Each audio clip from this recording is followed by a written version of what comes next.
You're really clueless, aren't you? The inheritance, the inheritance.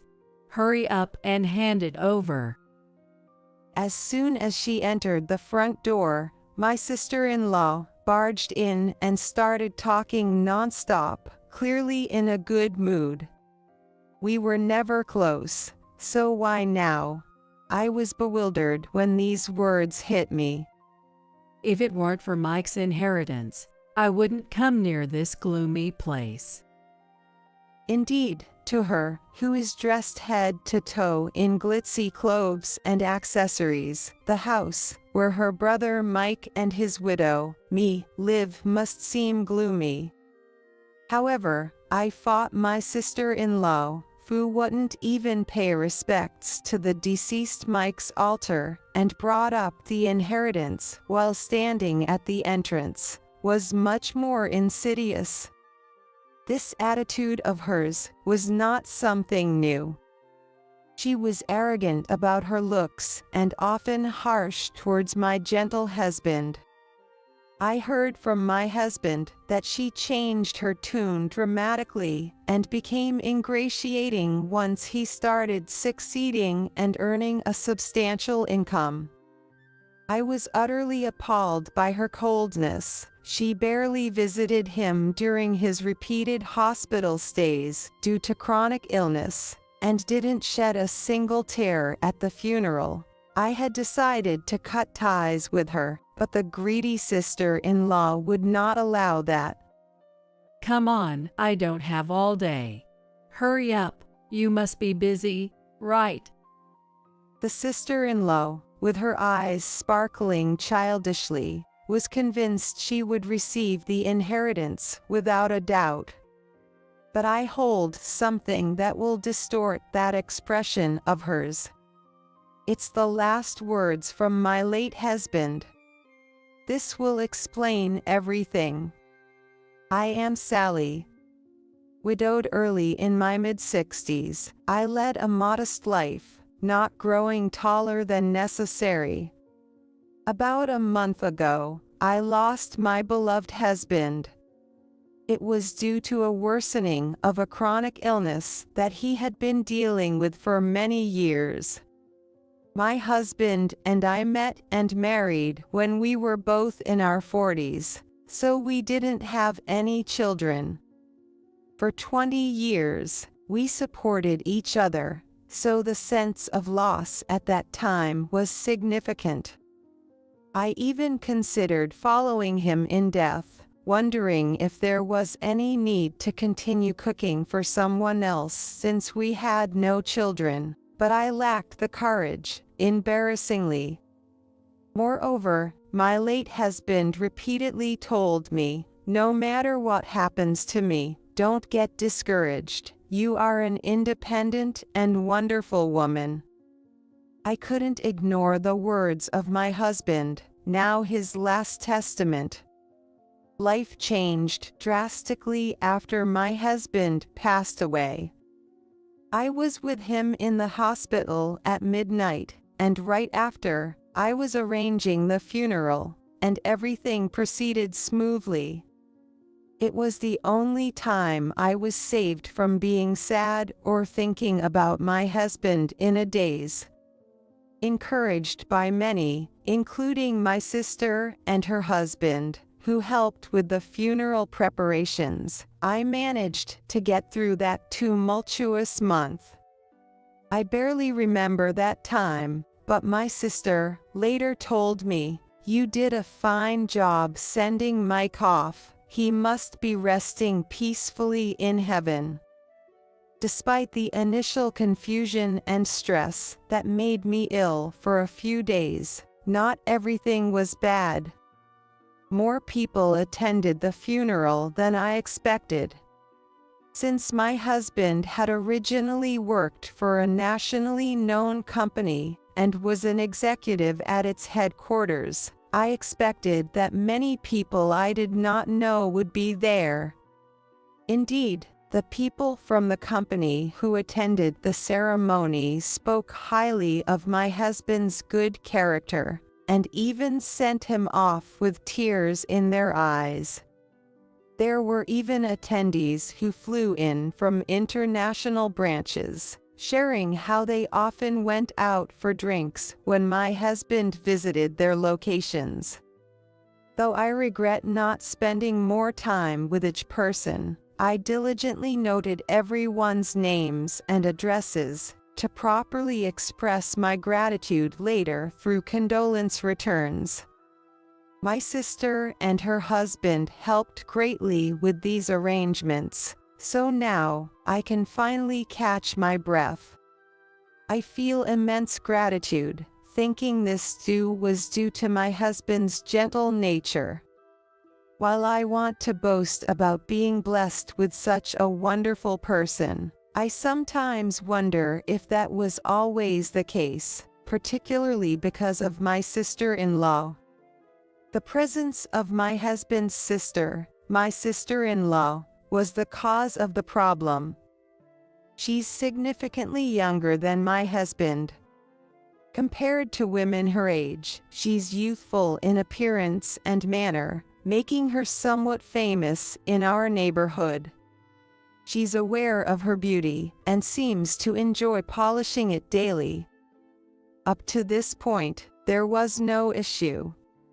She's 58, so not exactly young, and I can't help but think she shouldn't be wearing mini skirts and showing off her legs anymore, but that's not really for me to judge, so I don't worry about it. The problem is that she always finds a way to make snide remarks to me. I'm not as pretty as she is, nor do I have the enthusiasm for yoga or spa visits.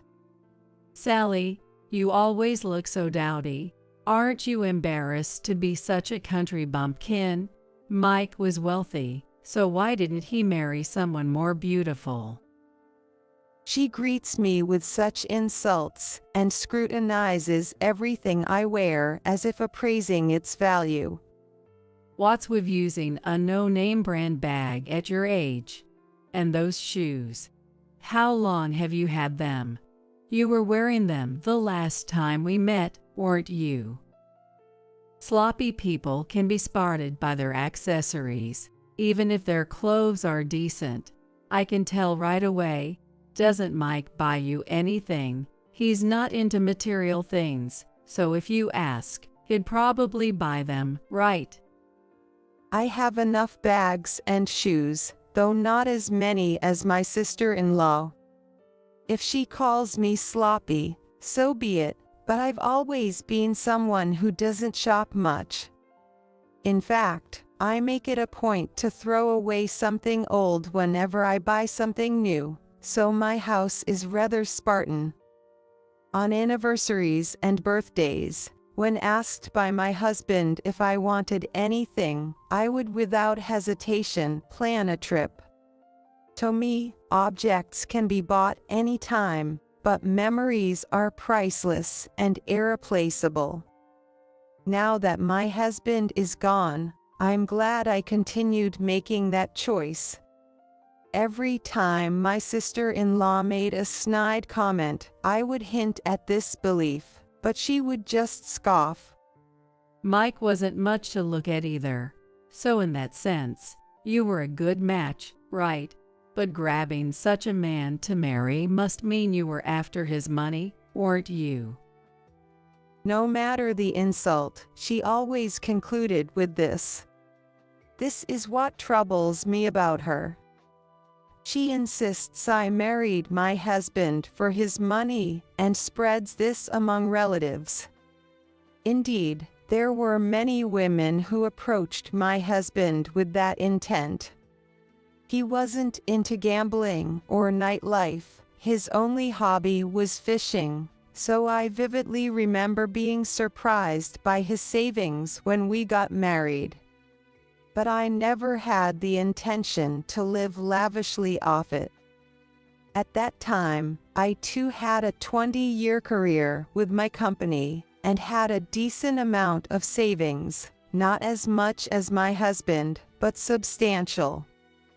Our shared value of not overspending was one of the reasons we got married, not because I was after his money as my sister-in-law claimed.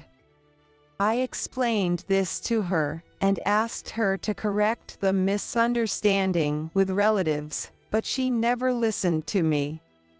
She seems to have unilaterally decided that we don't get along and always finds something to criticize. My sister-in-law has always been competitive, and even my husband tried to avoid her when he was alive. Perhaps that's why she hardly helped with the funeral preparations. Although I was the chief mourner, she never once offered condolences when my husband started getting sick or when he was hospitalized. She even got angry when I contacted her about it, saying, "Don't bother me with such things." So I resolved never to tell her anything again, even in my heart. However, to avoid affecting my husband's condition, I pretended in front of him that his sister was concerned, telling him gentle lies. Ultimately, until his death, my sister-in-law never showed herself in front of my husband, and even at the wake, she acted as if she was reluctantly doing us a favor, like it was someone else's problem.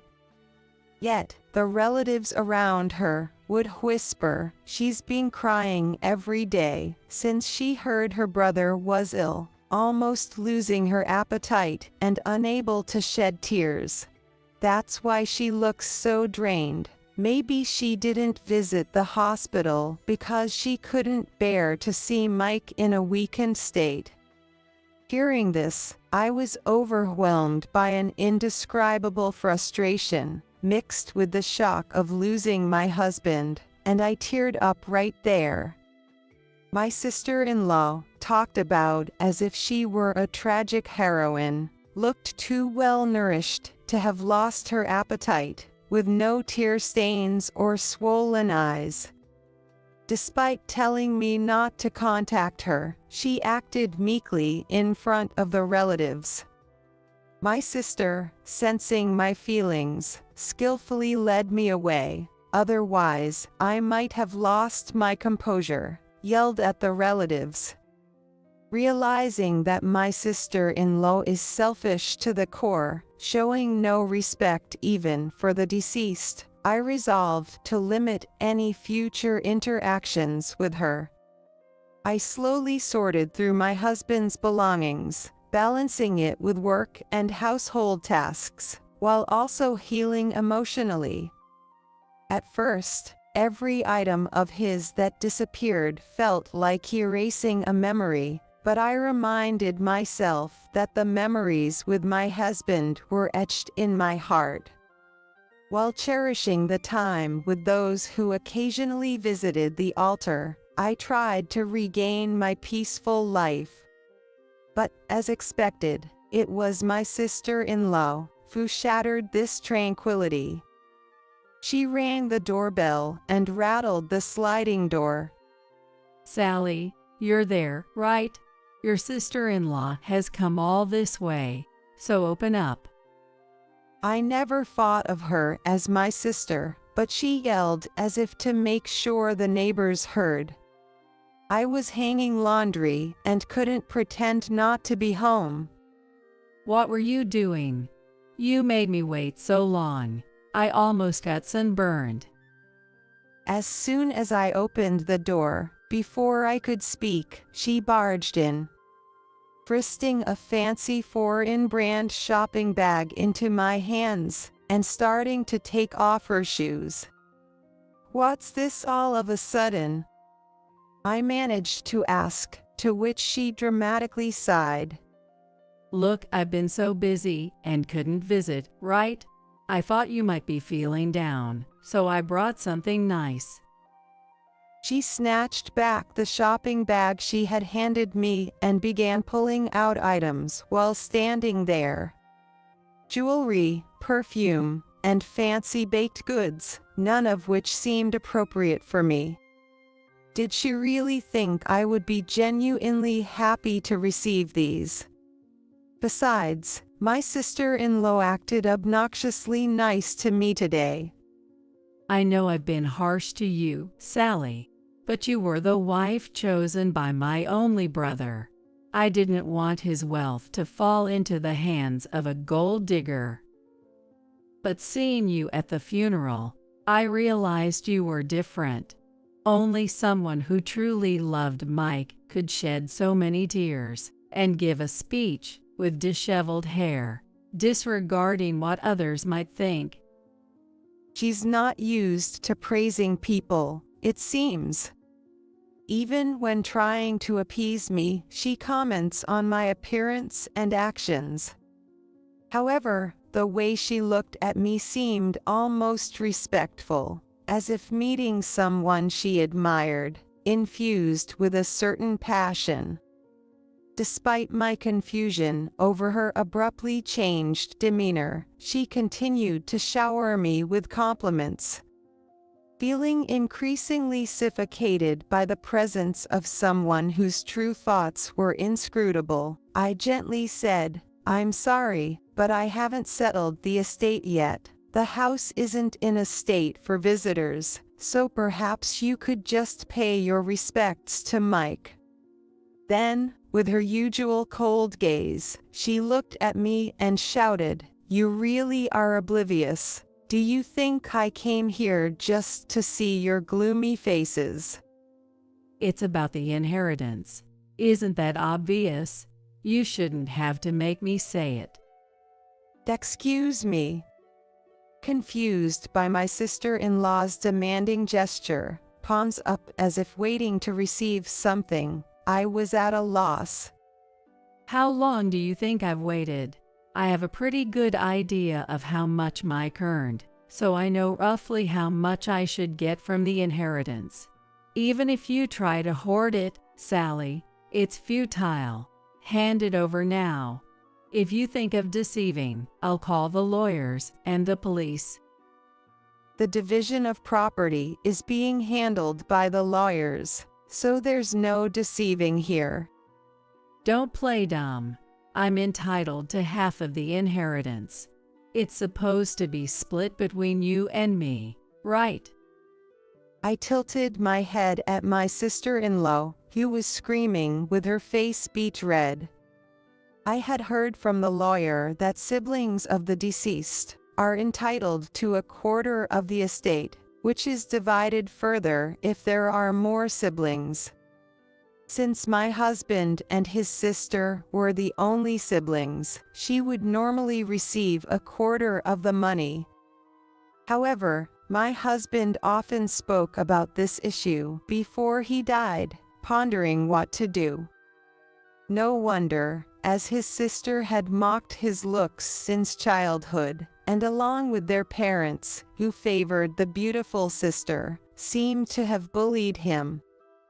To prove them wrong, my husband studied hard, earned scholarships, worked part-time, attended a top-tier university, and secured a job at a major company, eventually becoming very successful. That was about all he shared about himself, indicating he must have had a tough life before. Indeed, anyone would be troubled by the thought of the estate passing to such a sister. I, having been consulted about this, urged that the final decision was his to make. I only learned of my husband's decision after he passed away. Unaware of all this, my sister-in-law changed her tone drastically. So you, just a wife, are going to take most of the inheritance. You're a money grubber too. I always thought it was suspicious, you marrying that plain man after turning 40. The only reason to spend a life with someone who has nothing but money is clear. Listening quietly, what about love? What about values? It's all just talk in the end. Give me half of my share right now, and I'll disappear. So hurry up. Her sweet words and gifts seemed aimed at wresting my inherited wealth. Given her constant antagonism, I had suspected some ulterior motive. Her loudly screaming at the entrance of the house, where my husband's altar stood, confirmed her extreme lack of morals. I wondered what my husband, listening quietly from heaven, would think, and told my sister-in-law to wait while I fetched a certain document. Her eyes lit up upon hearing this, saying things like, "You really are understanding, Sally, and let's go have some fancy French food with that money." I didn't respond to her pace, and brought the document from the back of the room to give to her. "Here, from Mike, this is for you."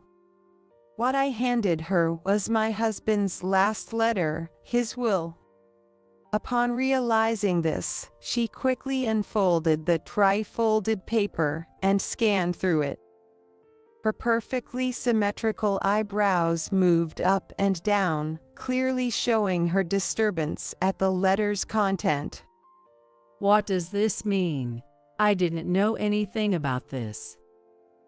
Her ignorance was her own fault for never trying to see her brother. I almost spoke out, but she slumped down weakly, likely not to grasp my words. The will stated that my husband shall inherit all his property to me. As a final act of gratitude to his wife, who had supported him in every way, leading a peaceful and fulfilling life together, he dedicated everything he had to me, leaving behind a letter so passionately worded it was almost embarrassing to read aloud. Reading this, I felt a warm surge of emotion, realizing that even in illness, my husband had thought of me, even though the main goal was to leave not a penny to his sister. In the end, there was absolutely no money left for the sister-in-law. The answer was clear, but my sister-in-law, staring into space, muttered, "What does this mean?" With her face pale, she was unresponsive to anything I said, so I almost had to force her out of the door and quickly locked it behind her. Through the door's window glass, I could faintly see her shadow swaying from side to side, dragging her body away. I thought she wouldn't bother me after reading the will, but to my dismay, she called me the next afternoon. I never thought you were such a vile person, Sally. You deceived me so well. Even over the phone, I could feel the intensity of her fury, giving me chills. But I hadn't done anything wrong, and I didn't deserve to be called wicked by her. I was about to respond, but she cut me off. You think you've got the upper hand by pushing me down. Well, too bad, because you're about to see your face twist in agony. This is your punishment for angering me. I won't forgive you even if you beg. I vaguely understood she was talking about the inheritance, but I had no idea what she meant by me feeling pain or begging. Silenced by confusion, she mistook my silence for fear and began to laugh loudly. See, it's too late for apologies. I'd love to see you now, but I'm busy. I've just secured an appointment with my lawyer. She boasted as if victorious, but I couldn't understand why she needed to see a lawyer or why she was telling me this. Instead of bothering me, she should just stick to her usual activities like yoga or spa treatments, I thought absent-mindedly. Then she yelled, "Don't you get the situation? Talking to you just frustrates me, which is bad for my beauty." I'm not satisfied with the estate division, so I'm preparing to file a complaint. I don't know if you and Mike schemed alone, but a wife taking all the inheritance is unheard of. It's against the law. You can't just show Mike's will and expect me to shut up. You don't have a shred of conscience to use your sick husband just for your own gain. I have a right to my inheritance, and I'm going to claim it. Apparently, she believed I was plotting to monopolize the inheritance. Thinking I had influenced Mike to write the will, I couldn't stay silent. It's a waste of time for you. Mike personally handed that will to the lawyer. I only read it afterward, and I couldn't have tampered with it. Also, the lawyer said, you have no claim to the inheritance. So, I think it's best you don't bother, as they won't take your case seriously. Her voice grew louder, possibly infuriated by my calm response. What's with that tone? You won't be so composed for long. Just keep sitting pretty. I'm serious. I've called several times since yesterday and finally got an appointment. The lawyer must recognize my determination. They're on my side and can even get me compensation from you. With a villain-like line, remember this, she hung up the phone. I couldn't fathom why she called, as she wouldn't have listened to anything I said. Perhaps she thought the mention of a lawyer would unsettle me. Far from reflecting on not receiving a penny from her brother, she was determined to take it by any means, which was almost refreshing.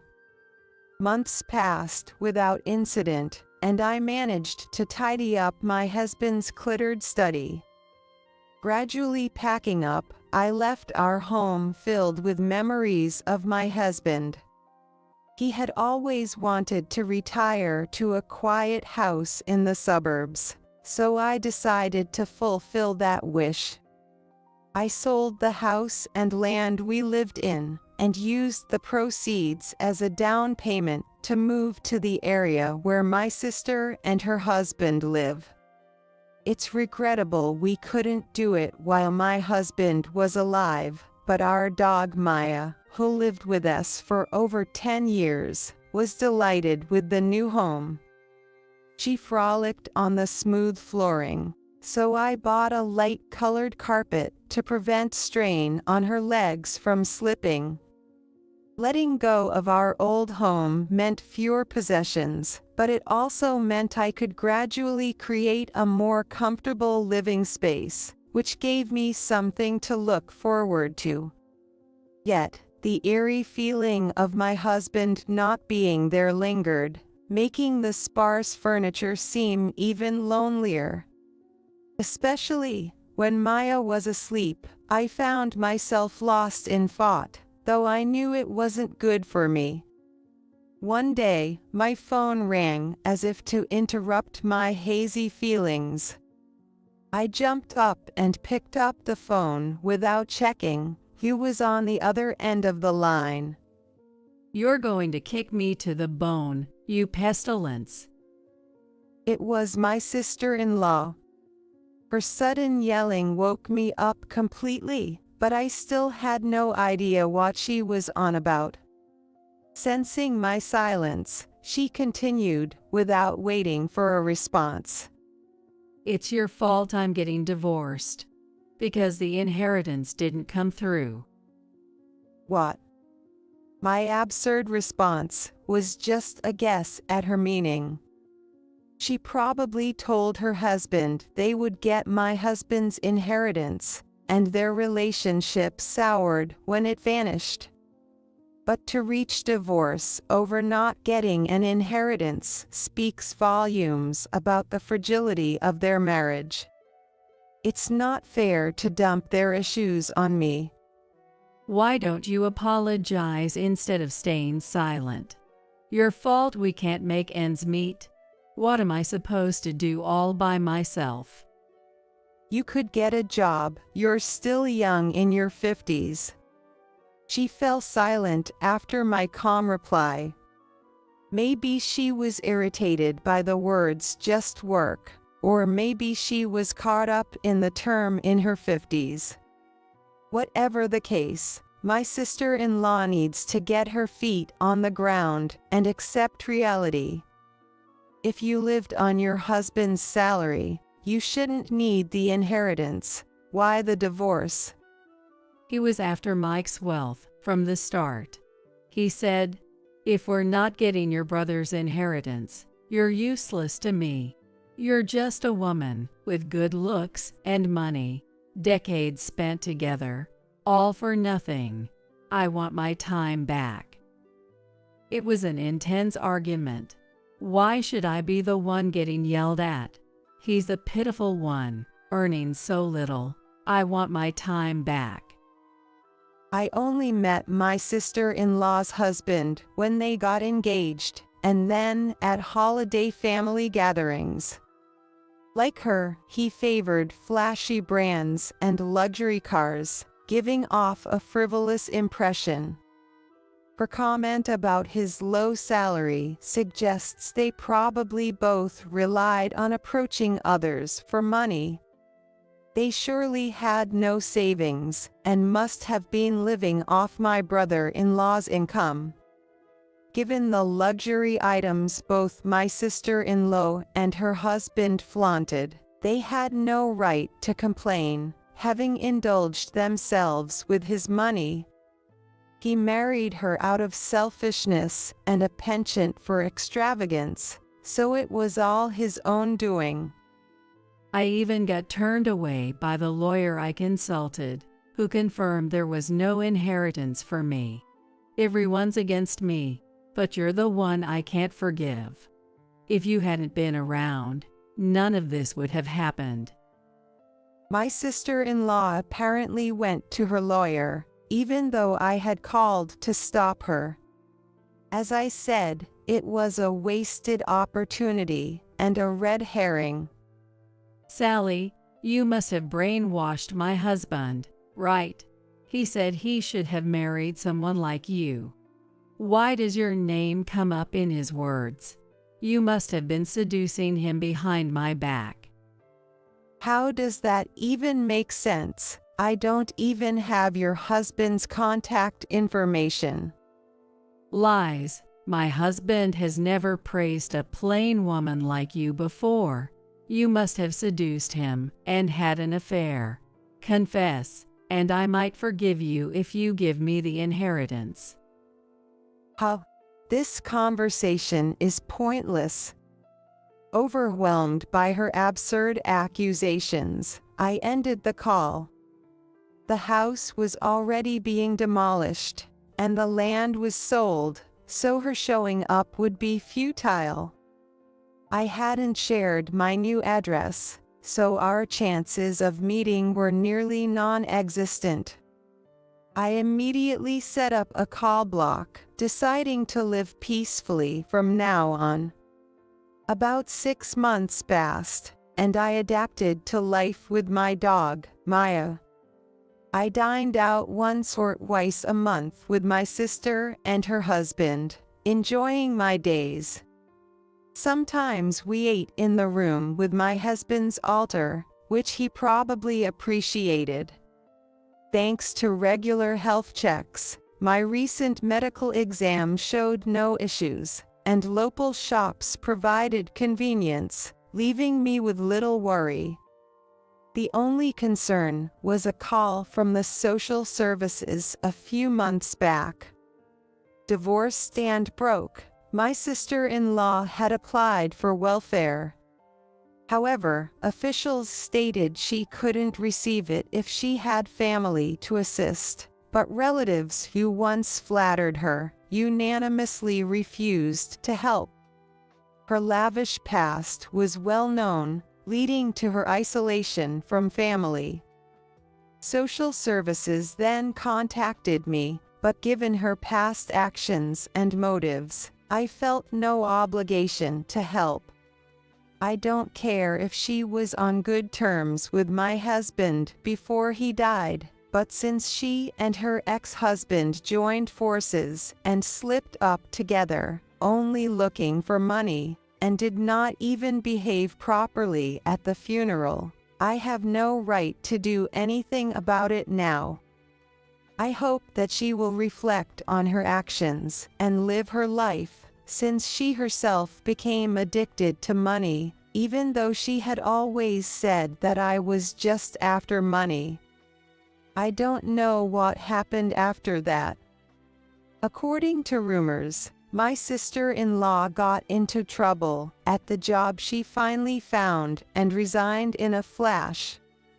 The neighbors of the house where my sister-in-law was living found out that her ex-husband was no longer around and moved out.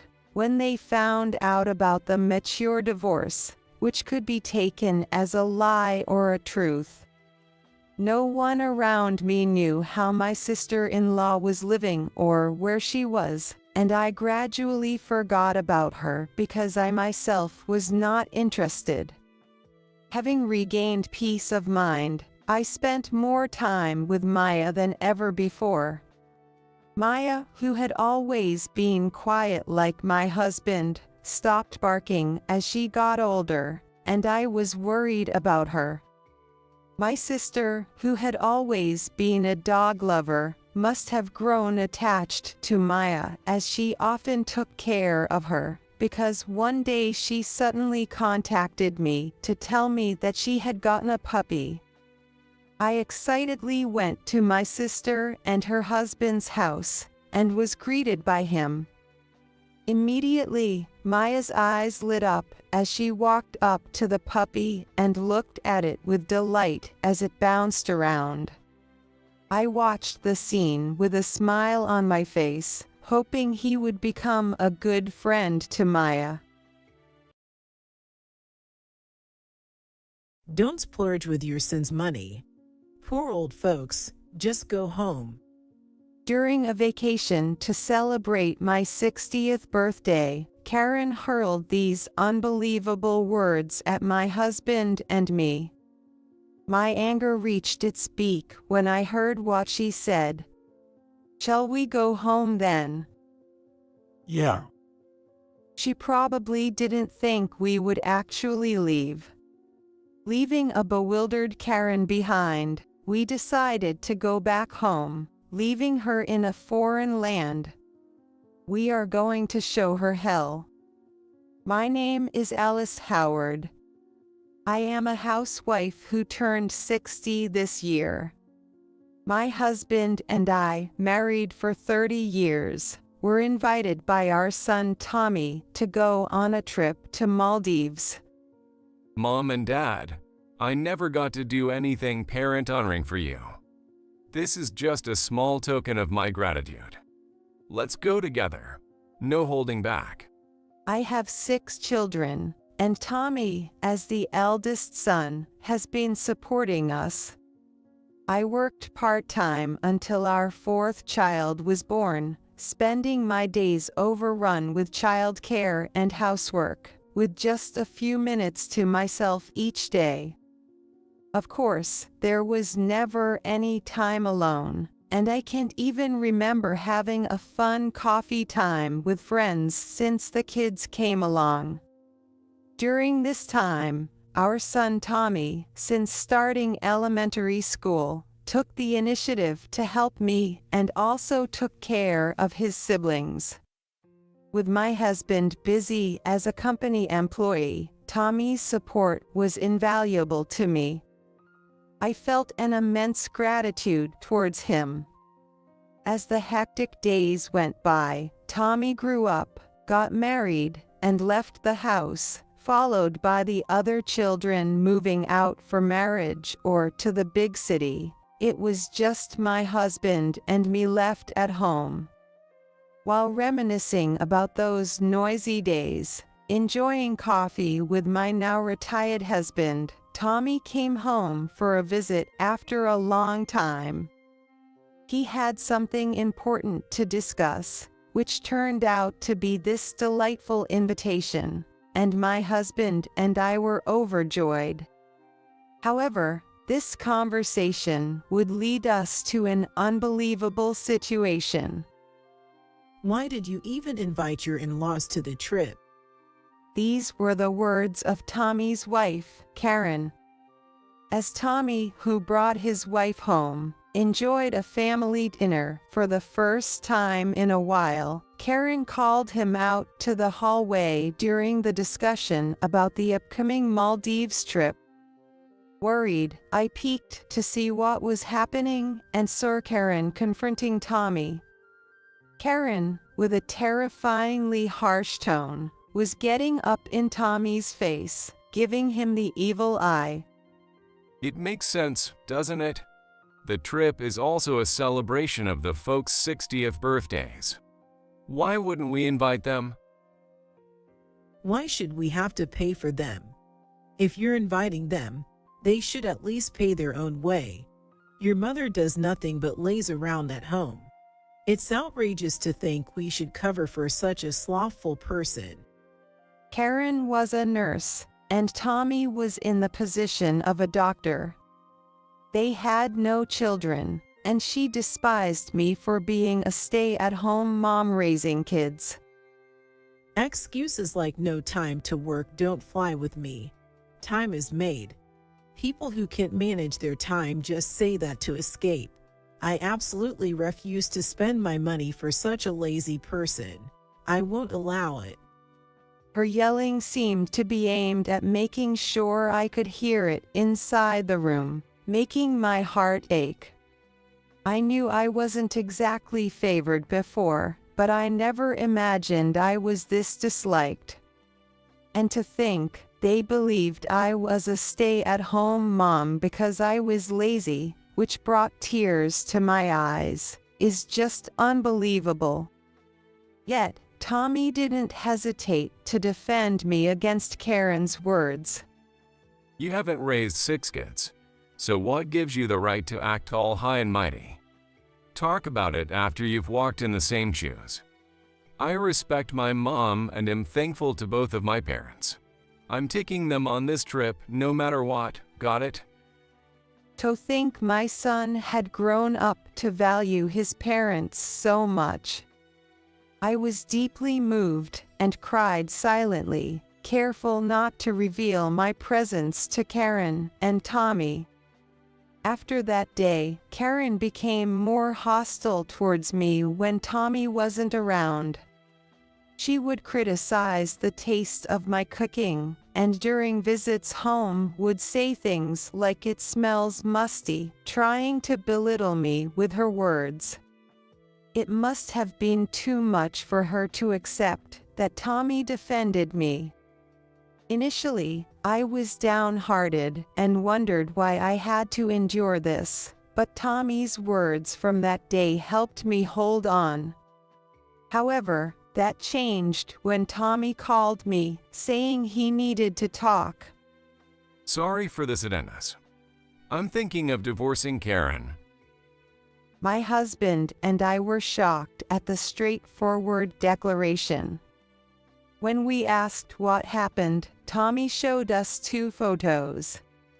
In them, a woman who looked like Karen was arm in arm with an unfamiliar man. What's this? While I was at a medical conference, a colleague sent this to me. Karen meeting up with some guy. So, Karen is having an affair. It was a shocking revelation. I might be biased, but I can't see any reason why someone would cheat on Tommy. Financially and looks-wise, there was nothing to complain about from a third-party perspective. Even relatives begged to have their daughter marry Tommy, as he was such an accomplished son. It's unbelievable that Tommy would be cheated on. I doubted my own ears hearing such an incredible story. After we get married, I found out Karen had always been quite the player. She held back for a while to marry me, but it seems like she went back to her old ways when my business trips increased. At home and even at work, her lack of motivation has become too obvious recently. Honestly, I don't have the confidence to continue with her. Hearing this, while he gripped the hem of his trousers with a pained expression, made my heart tighten. From a parent's perspective, he was always contributive at home. He grew into a kind son who understands people's pain, which to me is an invaluable treasure. Who could stand seeing such a son hurt like this? That's why I'm thinking of getting a divorce, but this alone isn't enough to confront her with it. So, I need your help. With that, Tommy made a certain proposal to us. Though shocked by what he suggested, if it would help Tommy, both my husband and I agreed to his plan. We decided to pull one over on Karen, so we came up with a plan. Time passed, and on the day of the trip, my husband George and I drove to Tommy's house to pick up Karen. Thanks for picking me up, George. She came out of the house wearing a wide brim hat and a white dress, clearly trying to play the part of a scheming woman. In fact, Karen had been making moves on my husband for a while now. Probably because his birth family was wealthy. Her eagerness for money was blatantly obvious. Whenever Tommy wasn't around, she would sidle up next to my husband, even once lying about getting carsick just to take my seat in the front of the car. Later, when I asked Tommy about it, it turned out to be a complete lie. She never had motion sickness. At that time, there was no reason to doubt her, so we just took her at her word, but now it's different. I'm certain that everything I had suspicions about was a lie, and both my husband and I are on high alert. However, showing our hand would ruin the plan. Today is our supposed celebration trip, but it's really to carry out our plan. We can't let her suspect a thing. My husband and I made sure to act as usual. Tommy said he'll come later, so he asked us to go ahead to the destination. He's busy with work, it seems. Landing at the airport and going through the procedures, Karen muttered her words with a bored expression. She probably wanted to flaunt having my husband and Tommy to herself, making me jealous. Whenever it was just the four of us, Karen acted in ways that seemed designed to stoke my jealousy. Looking back, I can see so many of these behaviors now. Why didn't I notice them before? Well, I did notice, but I think I just suppressed it. Thinking about all the hardships Tommy went through, I feared my feelings would interfere with his happiness, so I kept silent. But I don't need to hold back anymore. Standing confidently next to my husband, Karen wrapped her arm around his with a sullen expression. I've never been on an overseas trip with my father, so I'm thrilled to be traveling with my father-in-law, George. You're making up for the memories I couldn't have with my father. With a cackling laugh that seemed almost cartoonish, she flaunted a smug smile at me, then clung to my husband's arm, pushing her chest against him. My husband looked more annoyed than pleased by her actions, but Karen seemed oblivious to his discomfort. She was eagerly watching to see how I would react. But I maintained a firm demeanor, silently pleading with my husband to endure it, as we finished the boarding process. We boarded the plane with a tense atmosphere. And soon, in a far-off foreign land, she would face her comeuppance. After a long journey, we arrived at Vienna International Airport, greeted by cheerful flight attendants. Tommy was supposed to guide us, but he was absent due to work. As we wondered what to do next, Karen sweetly sidled up to my husband. Can't we hire a guide now, George? I only got a little spending money from Tommy, and I don't have much on me. Despite having a decent income herself, Karen seemed fully expecting to be treated by us. I guess there's also the matter of making sure my husband brought extra cash. His sigh of disbelief revealed his clear view of her sordid intentions. Karen, I hate to say this, but we're here because Tommy invited us. You know, trying to make us pay seems a bit off, doesn't it? I felt a jolt inside. He sounded like a grumpy old man laying on a guilt trip. It was hard to predict how Karen would react to such blunt words. The initial plan was to act upon reaching the hotel, but my husband unexpectedly took the initiative, causing me a bit of panic. What are you saying? Do you want me, who didn't bring much money, to hire a guide? We're questioning the expectation that you're entitled to our hospitality. Alice and I are here at Tommy's invitation. We heard he's taking care of the expenses, so we didn't bring much cash either. Assuming we'll just cover for you doesn't seem right. Upon hearing we didn't have cash on hand, Karen clicked her tongue and distanced herself from my husband, raking through her hair with a lazy gesture. Both my husband and I were stunned by her blatant demeanor, which seemed to suggest that interacting with us was a waste of effort. If you don't have money, just say so clearly. Really, useless old folks. Karen's voice was loud enough to be clearly heard. At that moment, when she revealed her true colors, my husband and I exchanged glances and proceeded with our plan. Hey, Karen, that's no way to talk. We're just stating the plain truth. A lecture from both of you. I don't need that. Acting like it's natural for me to treat you, but you're relying on Tommy's money for this trip, too. Thinking you wouldn't have to spend a penny because you're being celebrated, right? You're no different, so I don't want your high and mighty lectures. Looks like she's done pretending to be nice to us.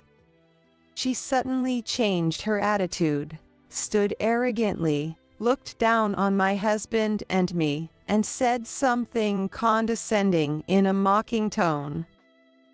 Don't live it up on your son's dime. Poor old folks, just go home.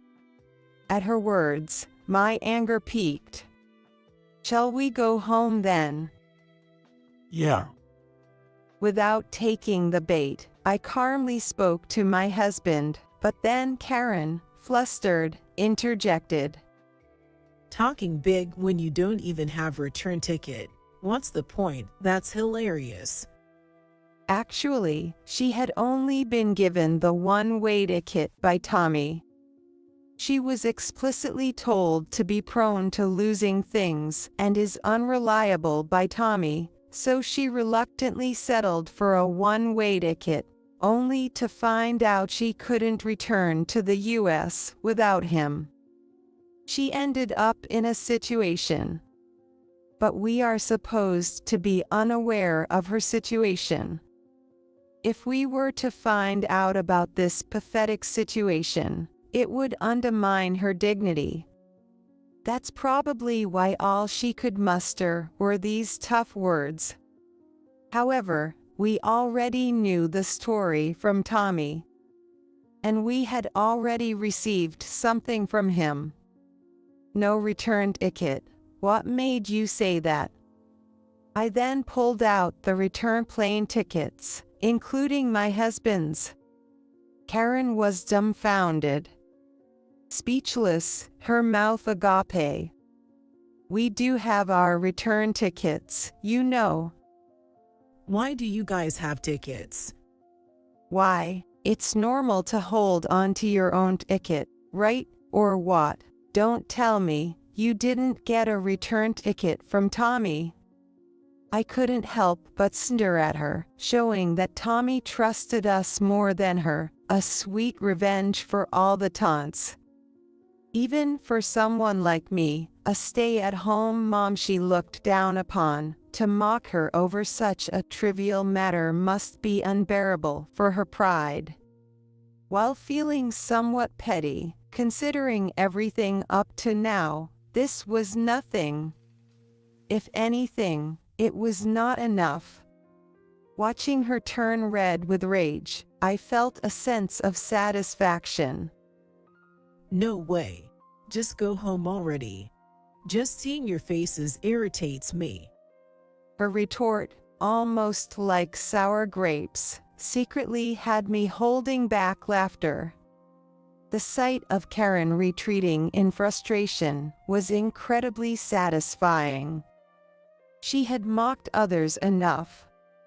Let her fully taste the misfortune. With that in mind, my husband and I decided to wander around the airport area until our flight back. After leaving Karen behind and returning to the US swiftly, we met up with Tommy at a cafe near the airport, as planned. Seeing us back, Tommy greeted us with a wry smile. Welcome back, both of you. That quick return flight must have been tiring. My body's all stiff, even in first class, it's stuff on the old bones. Sorry, Tommy, for making such a quick return, especially in those nice seats. I should be thanking you. Sorry for pushing you so hard, okay? Stop it. I'm still young at heart. But I was worried, you suddenly starting a fight with Karen at the airport, doing something unplanned. I didn't know what to do. I just couldn't take it anymore. I had such a strong dislike for that flirty act of hers. As my husband apologized with a rueful laugh, Tommy's phone started ringing. From Karen. Yeah. It's been ringing off the hook since hotel check-in time. I bet she panicked when she found out her hotel reservation got canceled without her knowing. She's such a princess who can't do anything on her own. Tommy scoffed at his continuously buzzing phone in silent mode. It was my first time seeing this dark side of him, and I made a mental note never to anger him. Thanks to you guys, I gained a lot here and think I can finally divorce her. Really, thank you. Sorry for involving you in such a mess during your milestone celebration. Don't be silly. In a way, this is a celebration for me too, knowing you won't have to put up with that anymore. During the few hours until Karen returned to the country, we enjoyed some rare quality time, just the family. Then, the moment of truth arrived. Tommy, what on earth is this all about? Explain yourself. After receiving an email from Karen saying she was on the plane, we headed to the airport. As soon as she stepped off the plane and saw me, she let out a roar that could echo throughout the airport. Realizing this was too conspicuous, we quickly got her into the car and drove to their house. Once home, Karen noticed something was amiss. What is this? What's going on here? She realized the house looked unusually bare. Let's explain things in order. Shall we go to the living room first? Ignoring the bewildered Karen, we proceeded inside. While thanking Tommy for the coffee, we quickly moved to the main topic. Karen, we need to talk. Before that, explain.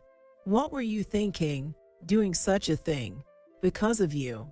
It's been one disaster after another. I couldn't get into the hotel, and I had to communicate with gestures because I couldn't ask people anything. Do you know how many times I was given the wrong directions? I walked so much I thought I was mountain climbing, and I'm exhausted. My legs are sore from the muscle pain. And then the return flight was in the cheap economy seats. Economy. I never thought I'd have to pawn my luxury watch. As her shrill voice became too much to bear, my husband and I exchanged incredulous looks. Apparently, she had pawned her watch to get some money.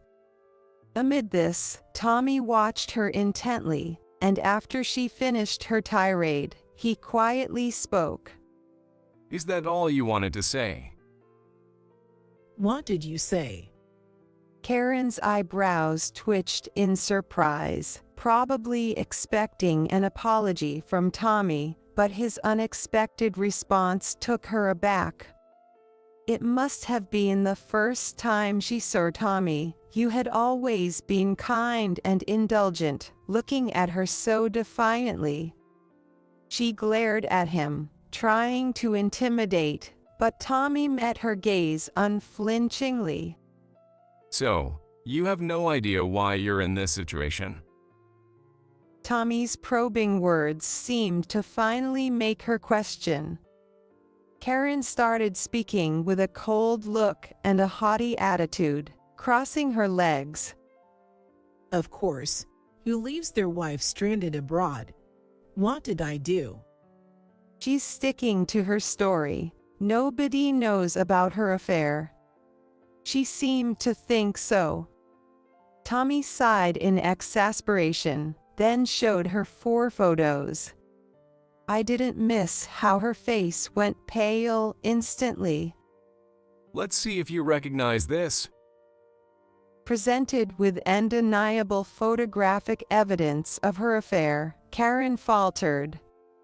There were 2 photos added there, showing Karen and the man she cheated with after their affair, and when my husband and I saw them, we looked at her with contempt. We looked at her as if she were something vile, putting distance between us. You've been wasting my money for a while, and I noticed. But I also knew it's true that I made you feel lonely. I'm a workaholic, often choosing my job over family, so I said nothing. But I never imagined you were financing this man. Tommy had hired a detective to discreetly investigate Karen until this trip.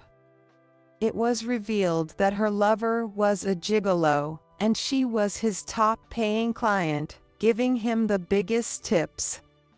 Their relationship had developed into a romantic affair, clearly crossing the line between a client and a service provider. Tommy found out that when he was away on business trips, he had been staying in their house for several nights. You said you had a terrible time in Maldives. Then what about this? You deceived me, laughed behind my back, and even complained about me to your lover, calling me nothing but money, useless. I've confirmed it myself by meeting with him directly. I even have the audio of that conversation. You met him? Of course. I figured your side of the story would be full of lies. I got everything out of him first. He then showed her what appeared to be a voice recorder, and Karen seemed to resign herself to the situation. She started to profusely apologize to Tommy. I'm sorry, my dear. Please forgive me. It was just a moment of madness. A moment of madness. I inadvertently reacted to her words. So, a moment of madness makes it okay for you to hurt Tommy like that. Tommy had always shielded me from her, caring for me. I knew how hard he had worked to balance his job and household duties for the sake of his family. Her words, betraying him so casually, made something inside me snap. How could you think an apology would suffice after all the pain you caused, Tommy? My eyes welled with tears, more from anger than sadness. My husband comforted me, wrapping an arm around my shoulder and gently hugging me. Watching us, Tommy then presented her with divorce papers. I've heard about everything you did to Mom and Dad. I have no intention of continuing with you. This house will be sold. Pack your things and leave immediately. No matter if you deny the divorce, I am determined to proceed with mediation to separate from you. What you've done is now coming back to haunt you. Just accept it. And so, our family cut ties with her. Even afterward, Karen kept pleading with Tommy, but he had run out of patience and coldly rebuffed her, finding her cries annoying, and decided to move back to our home until the divorce was finalized. The emptiness of their house was due to Tommy having movers transfer his belongings back to our place. Seeing everything being efficiently handled, I was impressed by how sharp he always was. As Tommy predicted, the divorce proceedings went to mediation. Karen, who had repeatedly denied wanting a divorce, couldn't escape it after photos of her affair and the lover's testimony came to light. She was even ordered to pay alimony, and the divorce was finalized. She came to our house several times, wanting to meet Tommy, but I turned her away at the gate. While apologizing for her disrespect towards me, she begged to speak to Tommy. However, I was furious. Stop taking us for granted. I will never forget what you've done, no matter what. Don't ever show your face to our family again. With that, I called the police, and after that, she never appeared before us again. Finally, we regained our peaceful days. Thanks to Tommy's arrangement, we were able to redo our 60th birthday celebration. The whole family gathered, along with our children and grandchildren, for a grand celebration. Mom, Dad, live a long and healthy life. While thanking Tommy saying this with a bright smile, I watched over the happiness and growth of the children. I'm going to remarry the rich doctor.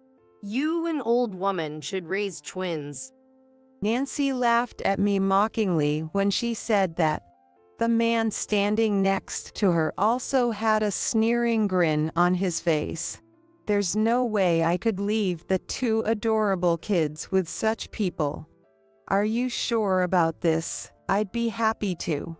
If they'll let me, I'd be more than happy to take care of them. Thinking this, I responded with a smile. But please never show your face to me and children again. Yes, that's fine. I'm not interested in my kids. Nancy went out laughing. As I glared at her back, that winds ran up to me. Can we stay here? Yes, of course. Let's live with Grandma from today on. Yeah. We want to live with Grandma. It's unbelievable that anyone wouldn't want such adorable twins. Hugging them, I vowed to make them happy. Then, in the blink of an eye, 15 years passed. Living a peaceful, retired life, that person came to see me again. Hey, give me my twins back. I am Susan Johnson, a 60-year-old housewife working in a factory. I have a son, Michael, and a husband who passed away a few years ago. My husband's family has been running the factory for generations, and that's where we met.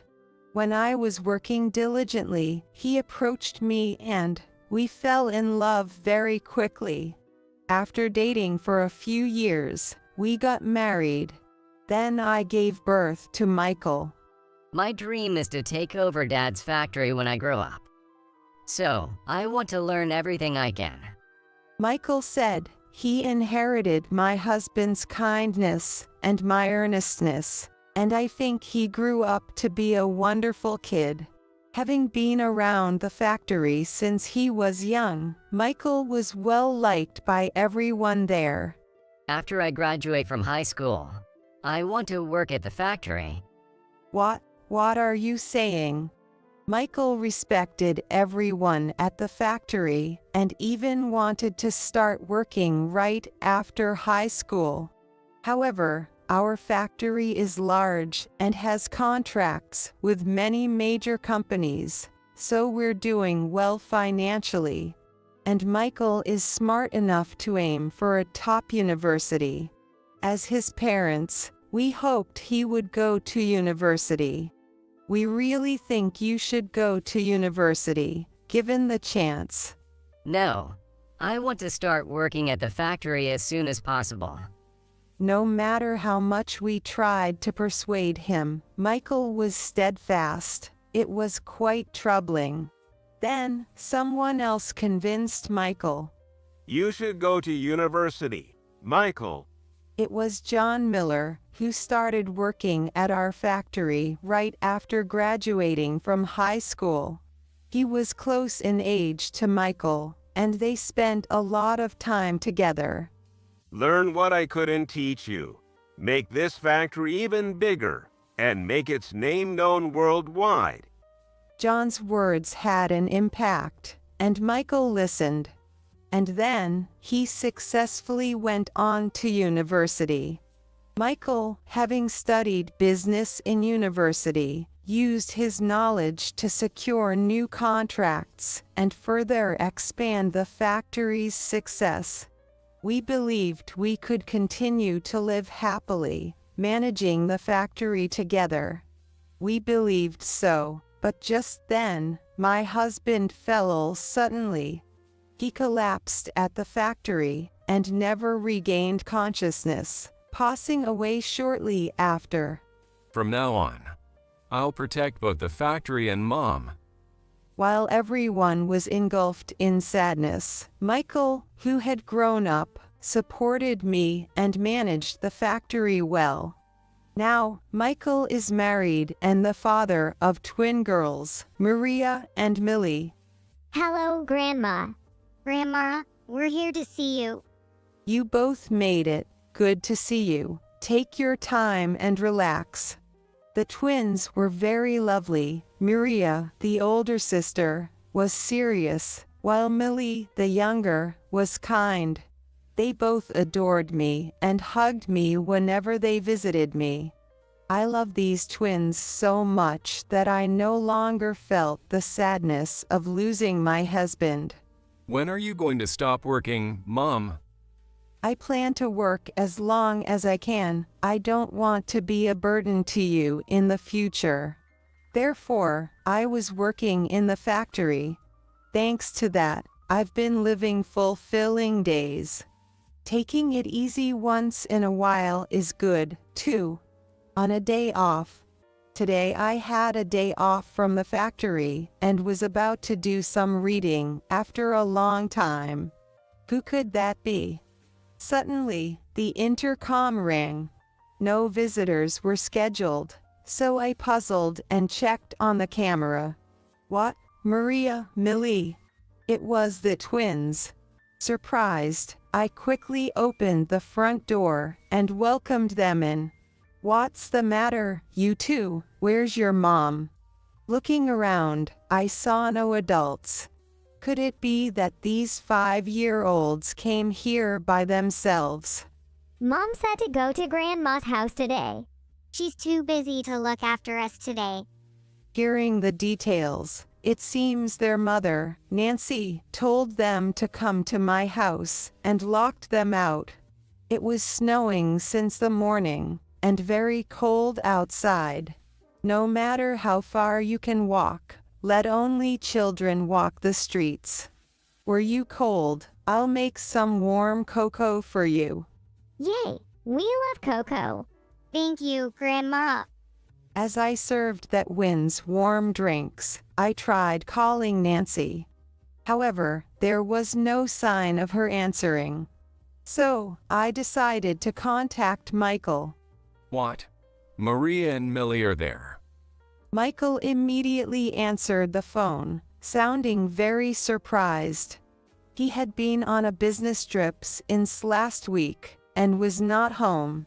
He was due back today, but even if he hurried, he wouldn't arrive until the evening. I wish I could rush over right now, but it seems impossible from where I am on a business trip. I'm sorry, but could you look after them until I get there?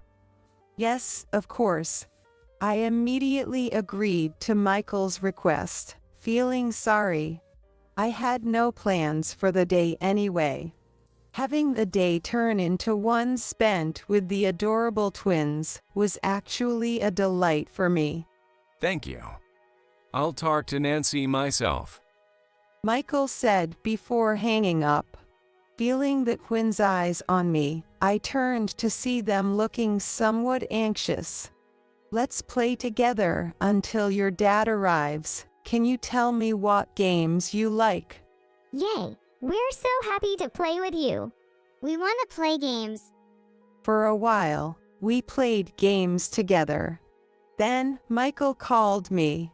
It seems like the phone is turned off, and I can't get in touch with Nancy either. That's okay. I'll take good care of the twins, so don't rush and take your time getting here. That really helps. Thanks, Mom. After ending the call with Michael, I sighed. What could Nancy be up to? At times like this, it would be good to contact her family, but according to Michael, she seems to be estranged from her own family. So, they rarely communicate. It seems unlikely that her family would know anything. Hey, what does your mom usually do? Haven't you heard anything? Not knowing what else to do, I asked the twins. Mom isn't interested in us. She has someone more important than us. These words gave me a bad feeling. Could she be having an affair? Maybe it's time to investigate. While considering this, I made sure to keep the twins from feeling anxious. Thank you for waiting, and for looking after them. Yay, Dad? Daddy, welcome back. A few hours later, Michael arrived. Seeing their father, the twins ran to him joyfully. I was comforted by their happy faces, and greeted Michael, who looked tired. Did you manage to contact Nancy? No, not yet. Actually, I'm thinking about the future. Michael said, seeming deeply concerned. Depending on Nancy's response, I might need to take the twins and move back home. You're welcome to come back anytime. I readily agreed to Michael's words. This seemed to ease Michael's expression a bit. Yet, I felt anger towards Nancy for putting him through this. Then, several hours later, as it had gotten completely dark, the doorbell rang. Well, I've come to pick up my twins. There was Nancy. I was irritated at her troublesome attitude. Before I could react, an angry Michael confronted her. Nancy, what have you been doing all this time? Clearly, she hadn't expected Michael to be there. Her eyes widening in surprise. Why is Michael here? Just answer my question. I was called out by some mom friends and was meeting with them. Nancy responded reluctantly under Michael's questioning. Then why didn't you contact us? My phone battery died. Nancy dodged Michael's probing with evasive excuses. Michael sighed deeply at her responses. Sorry for the trouble. Let's go home. Michael apologized to me and took the unhappy twins back home. The next day, Oh, how unusual. I was a bit surprised when I received a call from Nancy and answered the phone.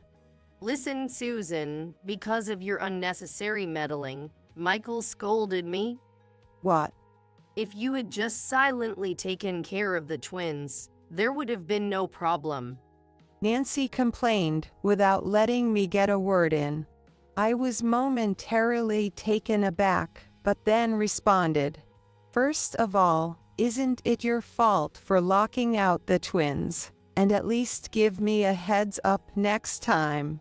It was good that I happened to be home this time, but if I had plans and was out, those kids could have been freezing under the cold sky. What are you talking back to me? This is why I can't stand old women. Nancy retorted and hung up the phone. What is she thinking? I sighed, frustrated with Nancy's attitude. Then the phone rang again, and it was John's name on the display. I went on a trip and wanted to give you a souvenir. Do you have time later? That's lovely. I have time, so please come over whenever. John has always been fond of me, like his mother. He started working at our factory after his parents died in a car accident when he was in high school. Since his parents were my colleagues, I've been looking out for him. It seems Michael also cares for John like his brother. May I come in? Susan, what's wrong? You look tired. John asked me anxiously when he came to my house. Yes, a little. Would you mind listening to my story? Of course. So, I ended up venting to John. He listened and nodded along appropriately. That's concerning. John, after listening, murmured thoughtfully. I know a detective. I can ask if they can look into it for you. Really, that would be so helpful. For me, Susan, you're like my mother, and Michael is like my brother. The twins are like my nieces. I'd do anything for such important family members. His reassuring smile made me feel confident. A few days after that, Mom, could you look after the twins this Saturday? I was asked by Michael to take care of the twins. Despite the tension in his voice, I agreed to his request. Then, on the day, Michael, who looked like he had made a decision, and the twins, who looked sleepy in the early morning, came to my house. What's going on, Michael? Is something wrong? I couldn't help but ask Michael that question. I'll tell you when I get back. Be good girls, okay? Michael smiled at the twins and then left. We watched him go until he was out of sight, believing he would return that day. Daddy has gone. Will he come back soon? Yes, he'll be back soon. However, Michael never returned to this house again. What? No, that can't be true. Are you sure it was Michael? Michael had an accident at a tourist site and tragically never returned. The following period was incredibly difficult. Please, say it's not true. Daddy, Daddy! Wake up, Daddy! After losing my son and losing their father, I and the twins cried and clung to Michael's cold body. Why? Leaving behind such lovely daughters. It's too soon. John supported us through this time and helped with all the arrangements.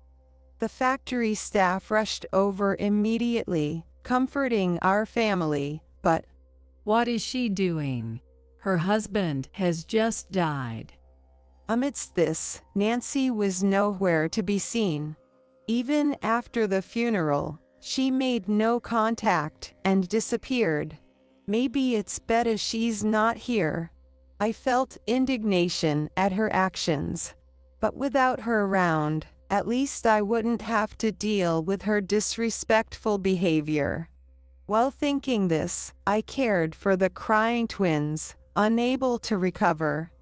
Who could that be? Just when things had finally calmed down a bit, the intercom rang, and I checked the camera, and it was Nancy. Nancy, where have you been all this? Oh, hi there.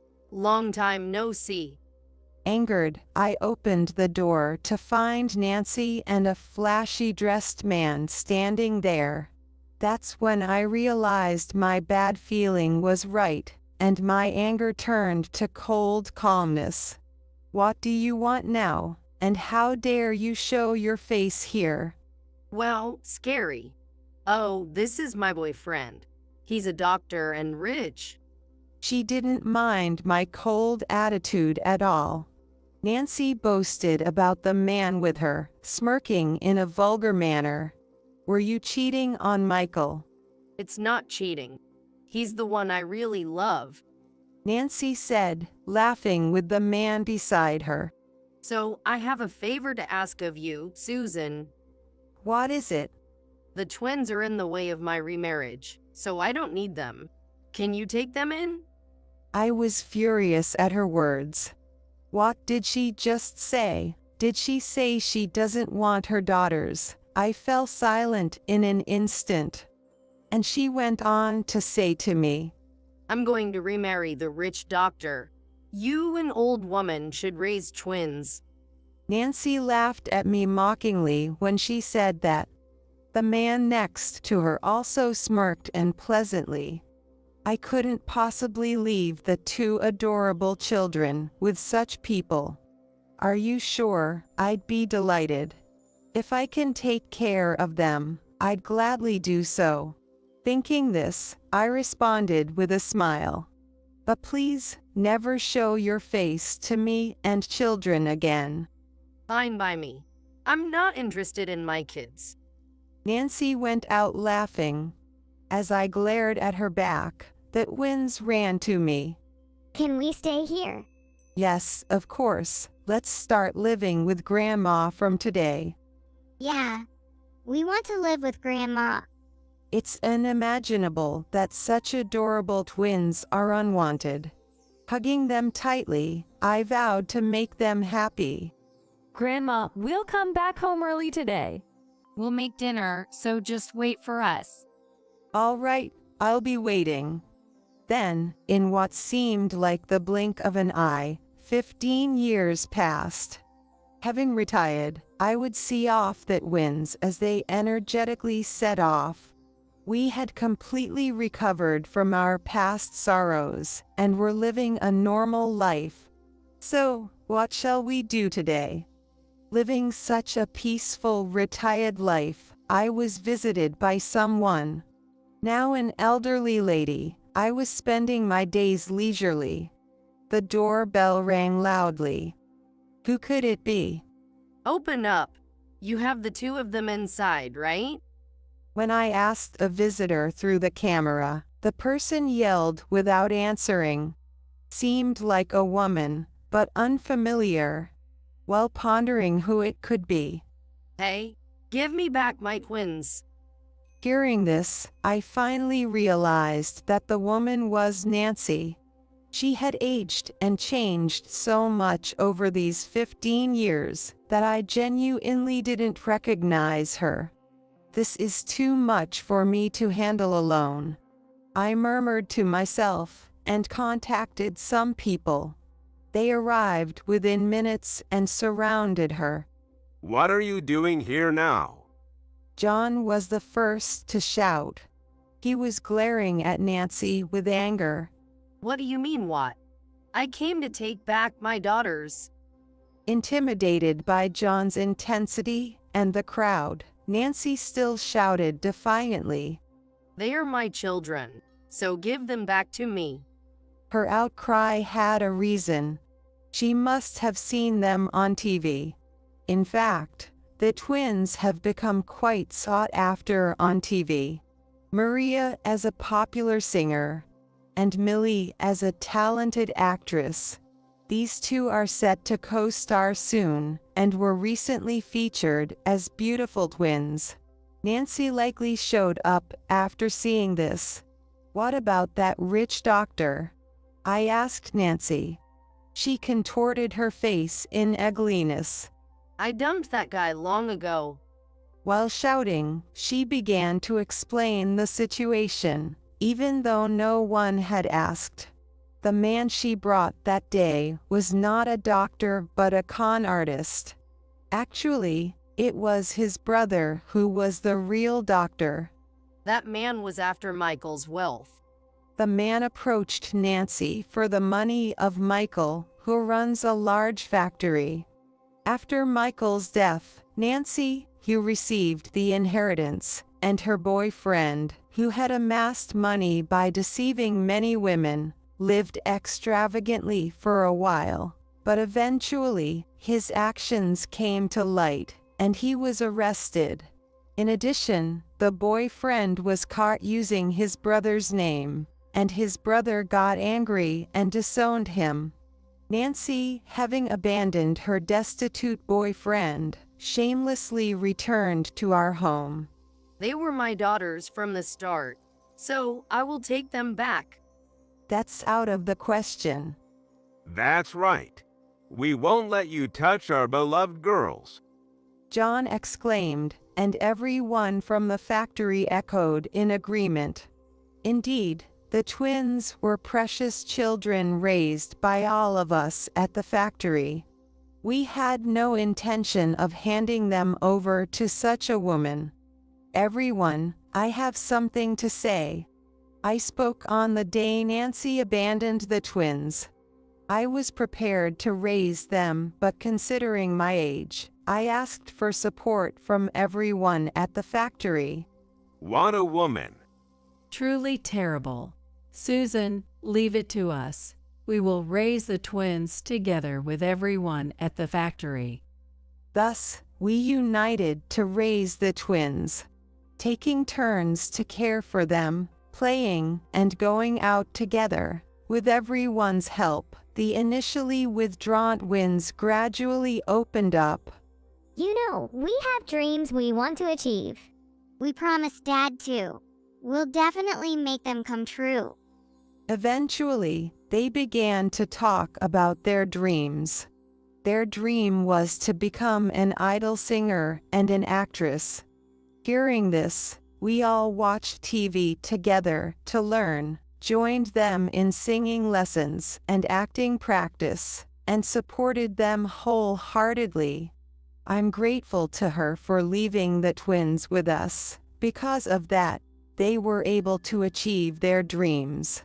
Had they stayed with Nancy, they might never have realized their dreams, or even grown up healthy. And now you show up demanding them back. Who do you think you are? Be quiet.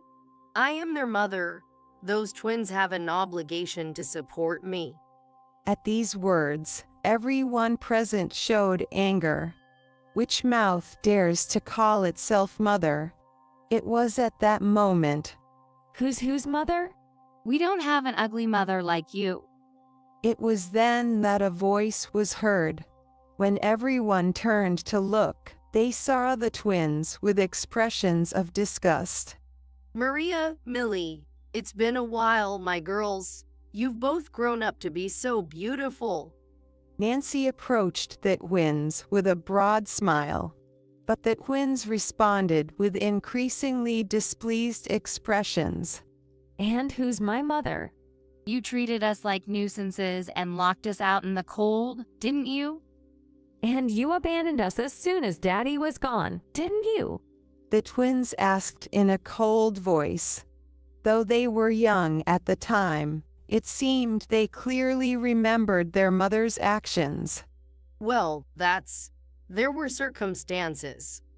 Faced with their words, Nancy was at a loss for words.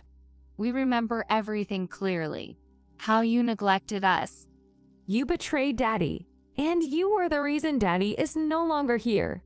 At these words, Nancy's eyes widened. Michael had long been aware of her infidelity. And on that day, Michael ambushed Nancy and her partner during their affair trip at the tourist site and confronted her. Nancy made excuses even then. I'll divorce you and take a hefty alimony. Disgusted with her, Michael attempted to leave. However, panicked by the mention of alimony, the two tried to stop him by grabbing his arm. Michael shook them off, lost his balance, and stumbled into the roadway, where he was tragically hit by a truck. How did you know? Nancy, trembling, muttered upon hearing the truth about what happened 15 years ago from the twins. I was the one who investigated it. It was John who responded to her. He had desperately searched for evidence to avenge his brother. He managed to find a witness and uncovered the truth through sheer persistence. Normally, this information should have been reported to the police. But by then, the investigation had already been concluded, and without concrete evidence, there was only the witness's testimony. We had no intention of involving ourselves with Nancy anymore and chose to remain silent. We will never forgive you, and we certainly don't want to support you. If you still insist on taking us back, then pay all the back child support you owe. Nancy appeared flustered by these words. We felt joy seeing how much the twins had grown. What will you do? Or should we call the police to take you away? At the twins' pressure, Nancy exclaimed, "You must be joking," and fled. The factory workers applauded that Wynn's courage and maturity. You've grown up so much. Oh well. We'll make sure to repay all the kindness we've received. At this, John's face looked like he was about to cry. He had protected and raised the twins like their father, stepping in for Michael. That's why he was probably as moved as I was. Oh, number John. Don't cry, it's embarrassing. I'm not crying yet. At John's response, laughter erupted once more. It was a warm and happy scene. Watching them, I too couldn't help but smile broadly. A few days after these events unfolded. By the way, that woman who was lamenting about being our mother was apparently arrested. I heard too. She tried to approach us again, and the police found her location. Oh dear. Listening to the twins talk about Nancy. Afterwards, it was revealed that she was an accomplice of her boyfriend, and she was apparently arrested by the police. While she had made it seem as if only her boyfriend was the fraudster, Nancy was also involved. She was engaged in a scheme similar to a honey trap, and the police were after her. Thanks to everyone at the factory acting that day, there were many witnesses. It was easy for the police to find her. The incident was reported by someone who witnessed the events of that day, leading to a detailed investigation and resulting in Nancy being sent to prison. She won't be out for a long time. That's good. With the police handling it, we can focus on the shooting. That's right. Definitely watch us, Grandma. What's more, she could do this. She might claim to be the mother of the beautiful twins once she's released. However, that will only backfire on her. Of course, I'll watch. It's your crowning achievement. The project they were filming was about their life story. Losing their father at 5, abandoned by their mother, and raised by the factory workers where their grandmother worked. Their journey from that adversity to success would be depicted. Thus, the more Nancy claimed to be their mother, the more she would be despised by those around her. She brought it upon herself. Let her thoroughly experience the hell she's created. That's right. And with the broadcast, the factory will gain even more popularity. We'll need John to work harder. Currently, John, who took over after Michael, is managing the factory. I will protect everything. He said this and continues to protect us even now. We decided to express our gratitude to him together, smiling at the FOD. The drama, once aired, became a massive hit. People sympathized with the twins' situation and loathed the mother's character. Some zealous fans dug up information on Nancy, even discovering she's in prison.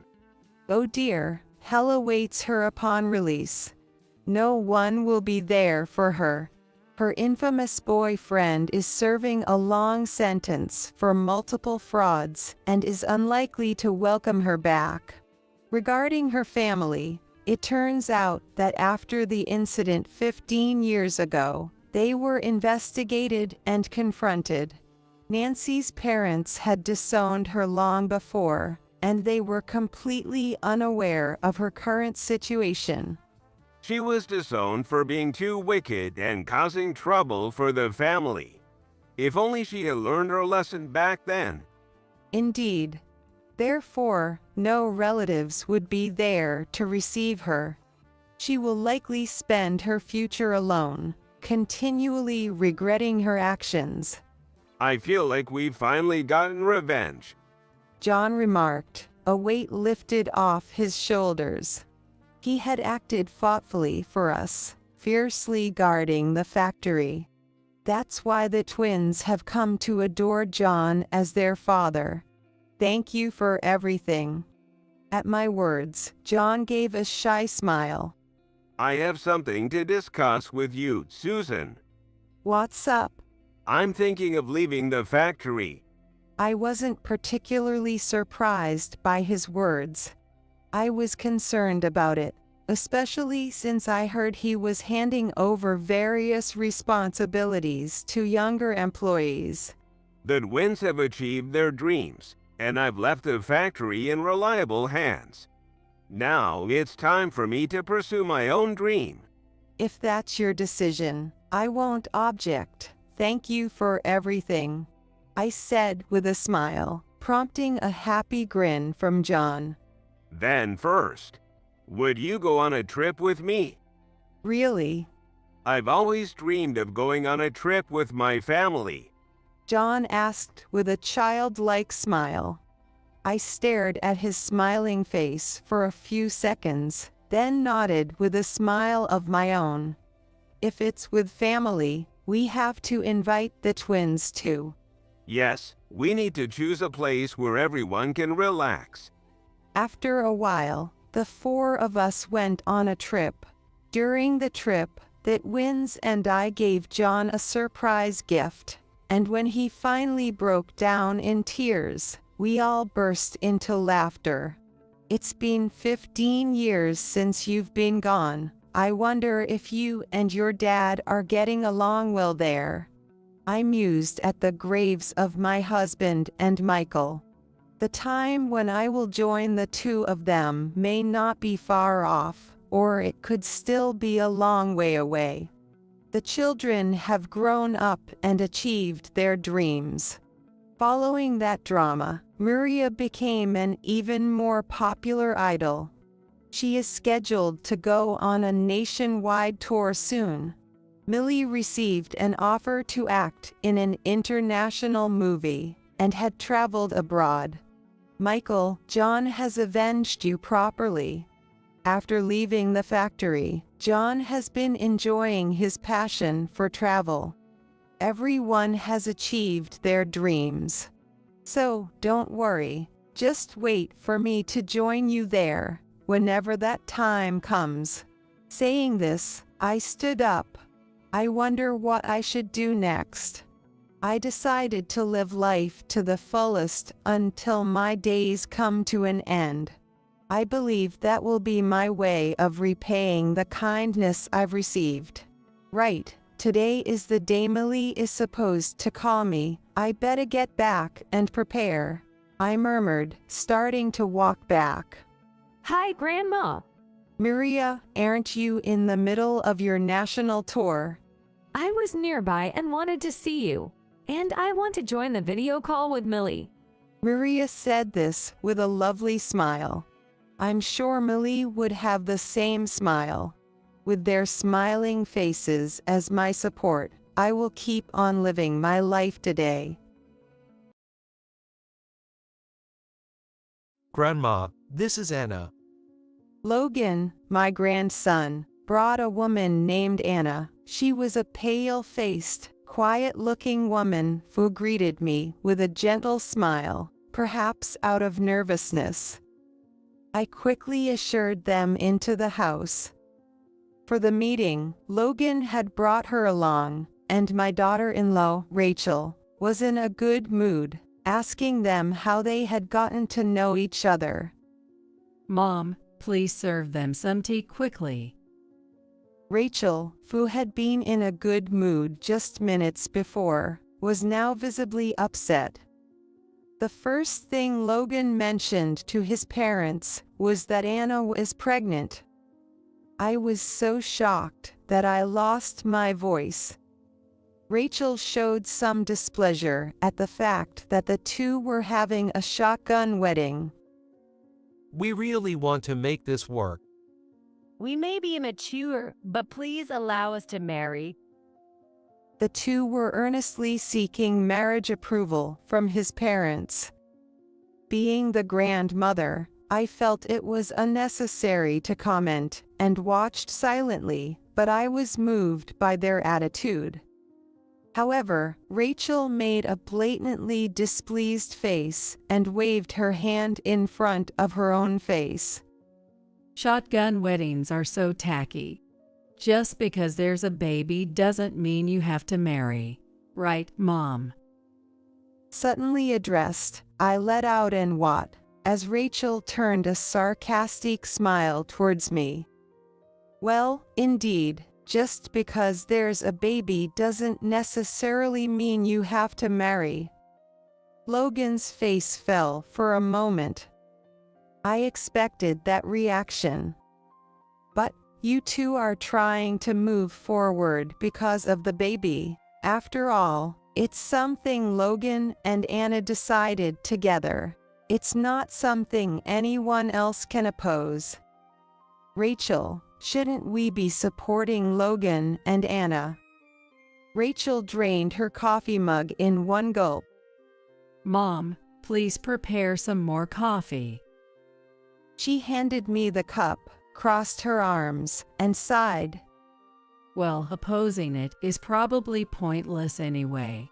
So when exactly are you planning the wedding?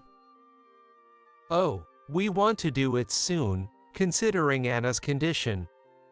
I see. So for us, it's like finally taking a break from parenting.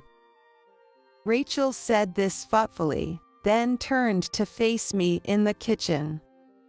We're going to be living with family from now on, so can our unwanted housekeeper please leave? Excuse me. Rachel's abrupt words left her husband John stunned, and both Logan and Anna were left with their mouths open in surprise. What should I do now? My name is Catherine. I'm a 70-year-old grandma. I live in a 2-generation household with my only son, John, and his wife, Rachel. Although it may seem happy from the outside, I have been feeling down since my husband passed away a few years ago. Rachel, John's wife, is a strong-minded woman who speaks her mind immediately. Our relationship isn't bad, but I often feel being used by her. When Rachel goes out with friends, she expects me to do the laundry and even asks me to drive her to the station. Rachel seems to think that living in a 2-generation household is her way of showing filial piety. Contrary to my desire for a quiet life after my husband's death, I find myself in a complicated situation. Come on, get up now. Rachel's near-screeching voice echoes from the bedroom for Logan and Anna.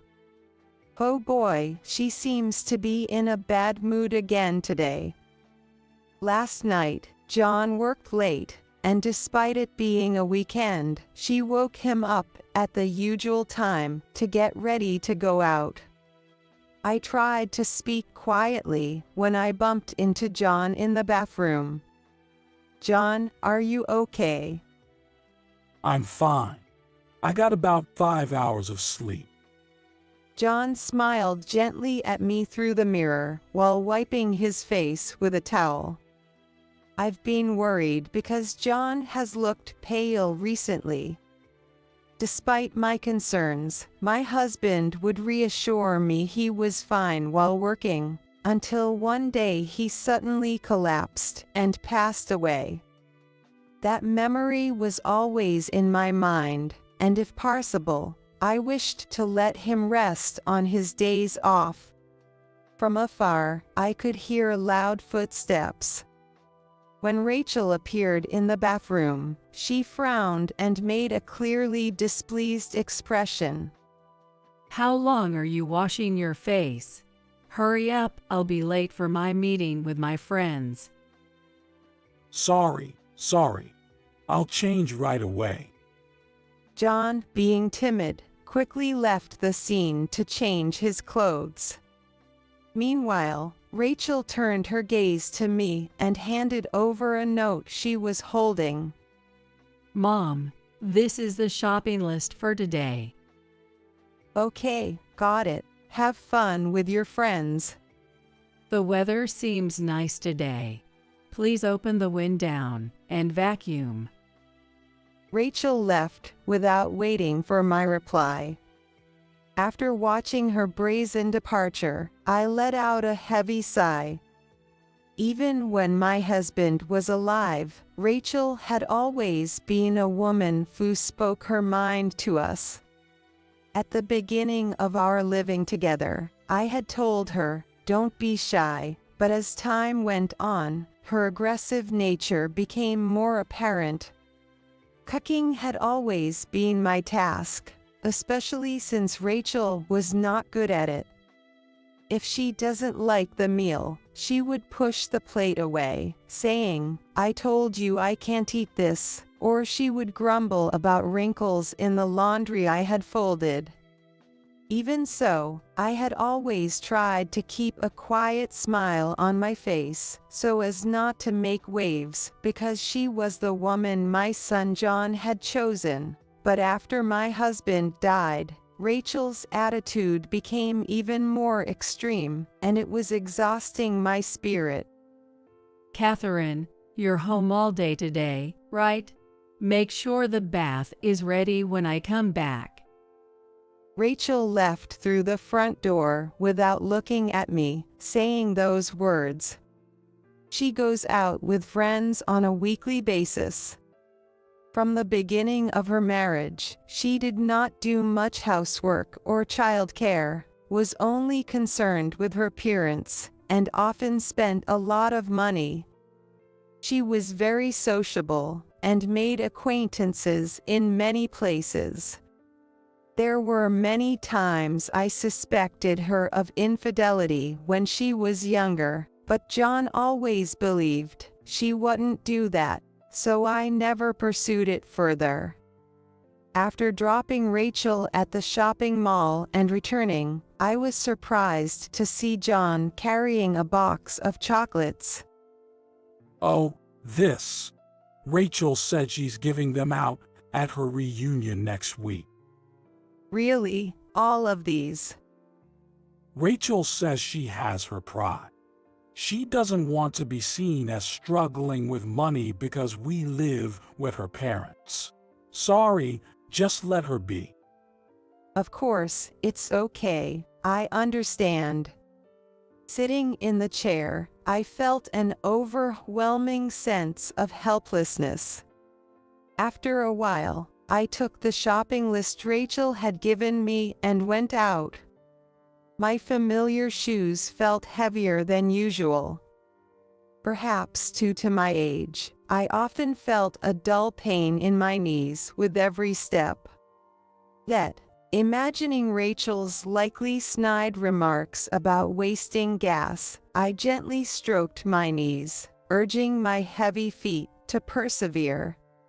Returning home with shopping bags in both hands, sweat beading on my forehead, I set down the packages in the entrance and stretched my bent back. Then, Logan appeared. Ah, Grandma, welcome back. I thought you weren't here, so you were shopping. Logan looked at the bags I brought back, pursing his lips slightly. Since Logan, the only son of John and Rachel, started working last spring, we had seen less of each other. Though we lived together, he was probably busy with work, not returning until late at night and leaving early in the morning. Moreover, he would dress up and go out on weekends. It was rare for Logan to be home during the day on a weekend. Before I could take off my shoes, Logan had taken the shopping bags to the kitchen and began putting things away quickly. Glancing sideways, I sensed a joyful atmosphere in Logan's expression. Did something good happen? Logan smiled as he carefully placed eggs from the pack into the fridge. Actually, then someone I want to introduce. I'm thinking of bringing her home next week. As I processed his words, I listened intently, realizing my grandson had reached such an age. Someone you want to introduce, could it be, maybe? Maybe, Grandma. There's also something I've been thinking about a lot. Something you've been thinking about? Yes, I can't talk about it now, but I'll surely tell you someday. For now, would you meet the person I want to introduce? Excited, Logan made me smile unwittingly. I was curious about what he had been thinking about, but more than that, I was interested in what kind of woman he would bring home. We had lived together since he was little, but Logan had never brought home a girlfriend before. Maybe his absence from home since starting his job was because he was dating, I concluded to myself. For the first time in a while, I forgot the usual unpleasantness and started cleaning while humming lightly. Of course, I had informed Rachel and John about this, but John only muttered about marriage, and Rachel seemed uninterested. On their next day off, Logan brought home the woman he wanted to introduce. Rachel had asked me to clean up in front of the house, and while I was watering, an unfamiliar car pulled up, which made me a bit wary, but then I relaxed seeing my grandson waving with a smile from the driver's seat. The car was a rental. Perhaps he had gone to pick her up in a rental car, which made me internally smile, thinking Logan must be quite smitten. Grandma, this is Anna. Seeing the happy face of my grandson introducing the woman beside him, I couldn't help but smile. Anna, Logan brought with him, was a pale-faced, mature-looking woman who smiled quietly and greeted me in a small voice, perhaps nervous. I quickly ushered them into the house. For the introduction, Logan had brought her, and Rachel seemed in a good mood, asking the two how they had become acquainted. At the table set for 4, Rachel and John sat facing Logan and Anna, while I was in the kitchen preparing tea for everyone. Catherine, please serve them tea quickly. Rachel's mood had turned sour just minutes after being in a good mood. Because Logan had first told his parents that Anna was pregnant. I was so surprised that I was speechless. The pleasant atmosphere from minutes ago froze in an instant, with Logan showing a seriousness I seldom saw in him. Rachel showed some displeasure at the fact they were having a shotgun wedding. We really want to make this work. We may be immature, but please allow us to marry. The two earnestly sought parental approval for their marriage. As a grandmother, I felt it was unnecessary to say anything and watched silently, but I was moved by their positive attitude. Watching Logan pleaded earnestly in front of his parents, I felt tears forming. Of course, we support your marriage. It's better to marry soon for the baby's sake and have a peaceful mind. Thank you, Dad. Logan said with a smile, looking at Anna. Rachel made a blatantly disgusted face, waving her hand in front of her face. Shotgun weddings are so tacky. Can you explain how this happened, Anna? Anna was taken aback by the unexpected question.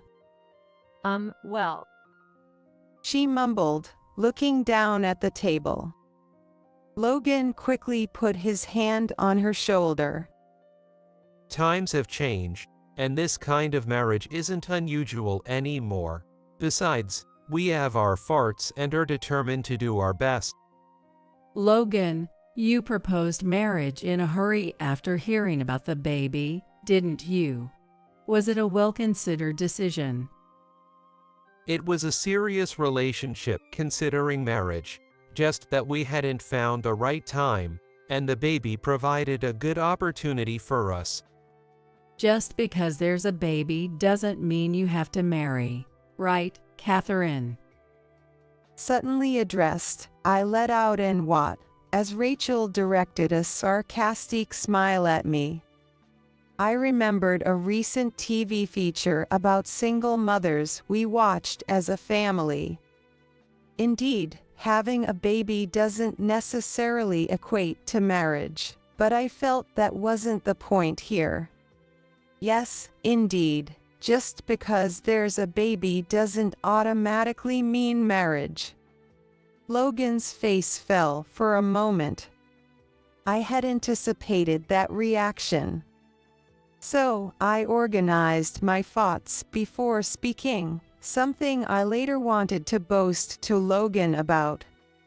But you two are choosing to move forward because of the baby. Regardless, it's a decision made by Logan and Anna together. It's not something anyone else can oppose. Rachel, shouldn't we just support Logan and his decisions? Everyone present might have thought it was just a careless statement from an old woman, but Rachel just drank her coffee in one gulp. Catherine, please prepare more coffee. After passing the cup, she crossed her arms and sighed. Well, opposing it would be pointless, I guess. So when exactly do you plan to get married? Oh, we want to do it soon, considering Anna's health. I see. So for us, it's like finally stepping back from parenting. Rachel said this thoughtfully, then turned to face me in the kitchen. We're going to live with family from now on, so can our unwanted housekeeper please leave? Excuse me. Now that my son is getting married, we want to live with just our close family. I was taken aback by Rachel's sudden words, and both Logan and Anna were left with their mouths open in surprise. Once Logan's child is born, they will live here for a while. The baby's night crying might bother you, Catherine. No, I'm fine with it. In fact, I want to help if I can. But I see no advantage in living with someone who's likely to need caregiving soon. You're no longer needed. So, can you leave? I felt heartbroken but managed a brave smile, not wanting to worry Logan and his family. At that time, I didn't take Rachel's words seriously. However, day by day, Rachel's efforts to drive me out became more overt, frequently saying, "Please leave soon." When I talked to John about it, he just looked troubled and remained silent. What shocked me was that Rachel was managing almost all of my late husband's estate, including the house. My husband, a doting father, had left everything to our son, John, meaning I practically owned nothing. And John, being under Rachel's influence, left me stunned, facing the loss of both home and property. What should I do now? I muttered while looking through old albums with my late husband at night. He was always gentle and never angry, just a calm person. I wondered if his nature had allowed Rachel to become so domineering, feeling like the root cause lay with both my late husband and myself. Months passed in this oppressive atmosphere, with Rachel's harassment continuing daily. I couldn't leave, enduring everything silently. One day, while I was showering, the water suddenly turned cold. Worried it was broken, it seemed Rachel had turned off the water heater. Thinking she didn't realize I was bathing, I turned it on again, only for it to be promptly turned off. When I asked her not to turn it off while I was bathing, she yelled, "It's a waste of electricity."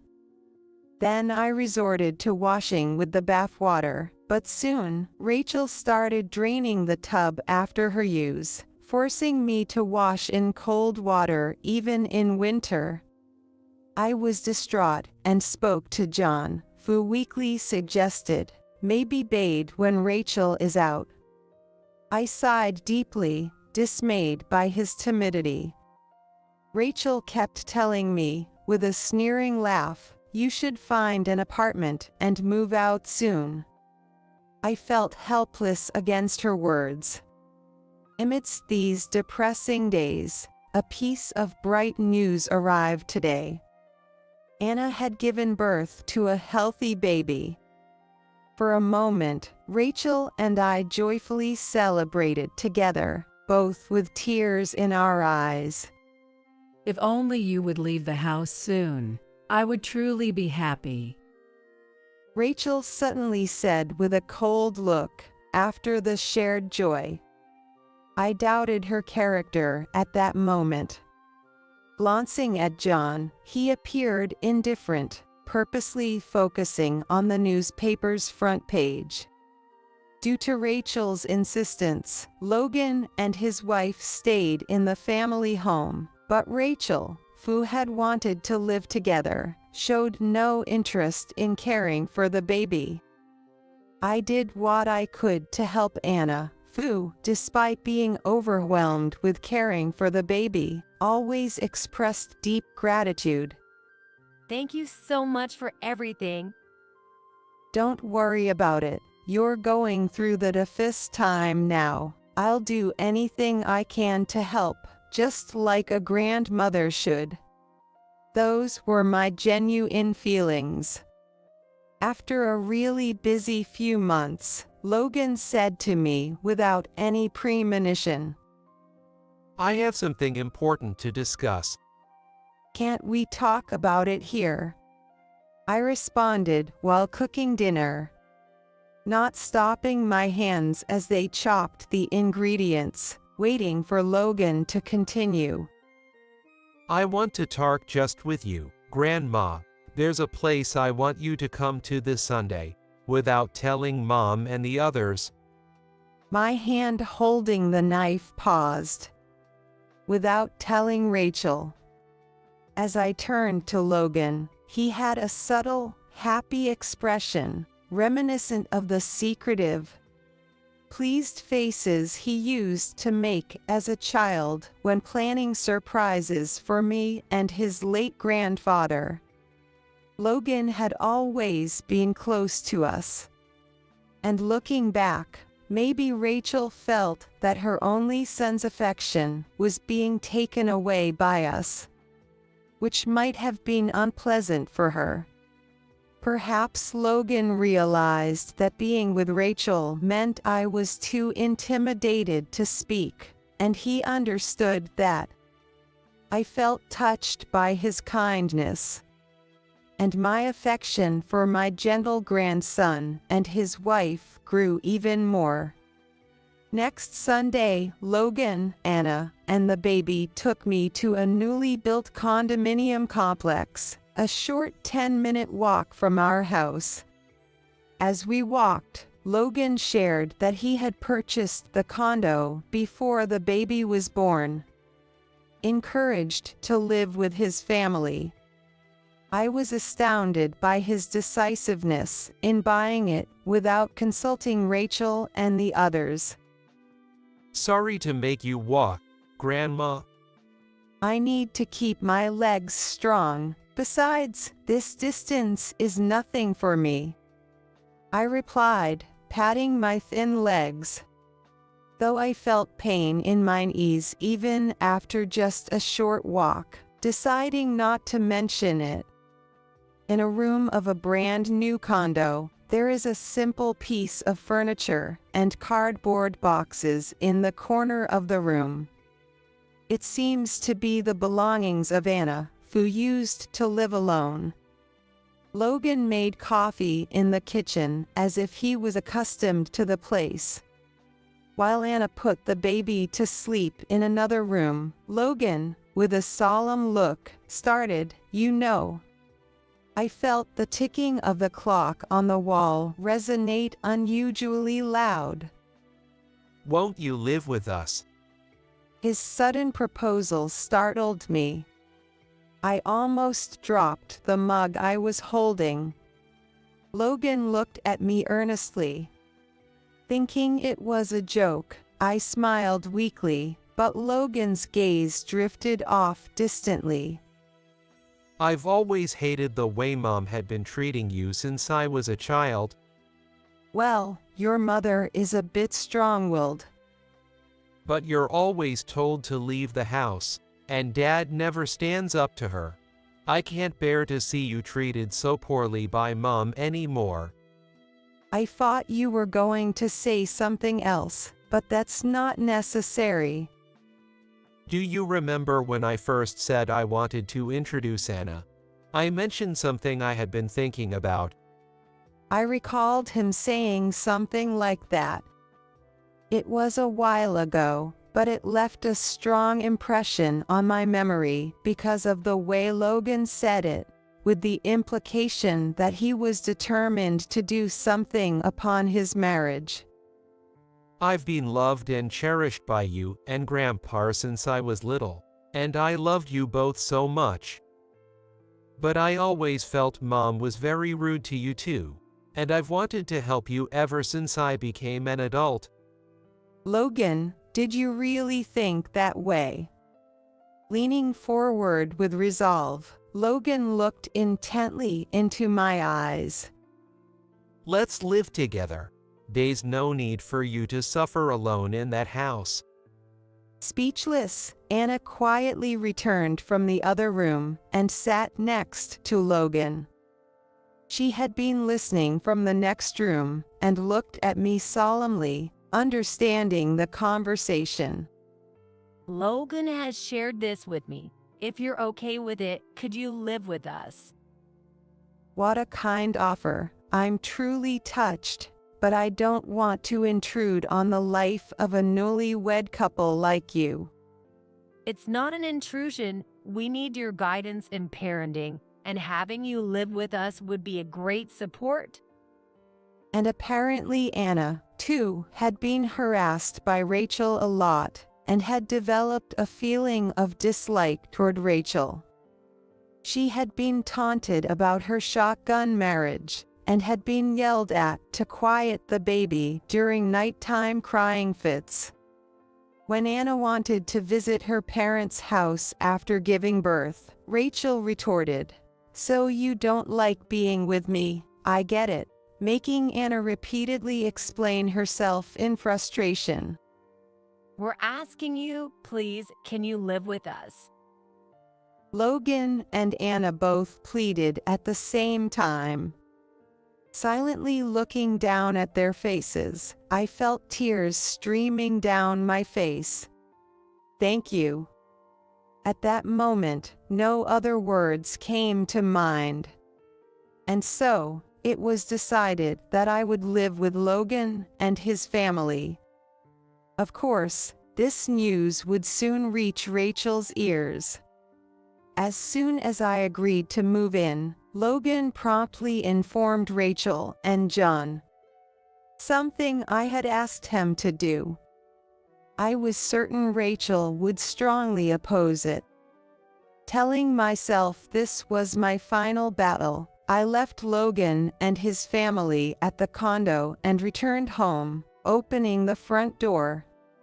Rachel, who had called me into the living room as soon as I got back, started yelling furiously. "What's this about, Catherine? You're not seriously considering living with Logan, are you?" "No, I'm thinking of accepting Logan's kind offer." "You can't be serious." Rachel scoffed. Next to her, John frowned, looking troubled. "It's absurd to think of moving in with a newlywed couple. It's clear you'd be a burden to Logan." Yes, I was worried about that too, but they both have accepted me. I want to honor their feelings. "What are you saying? John, say something."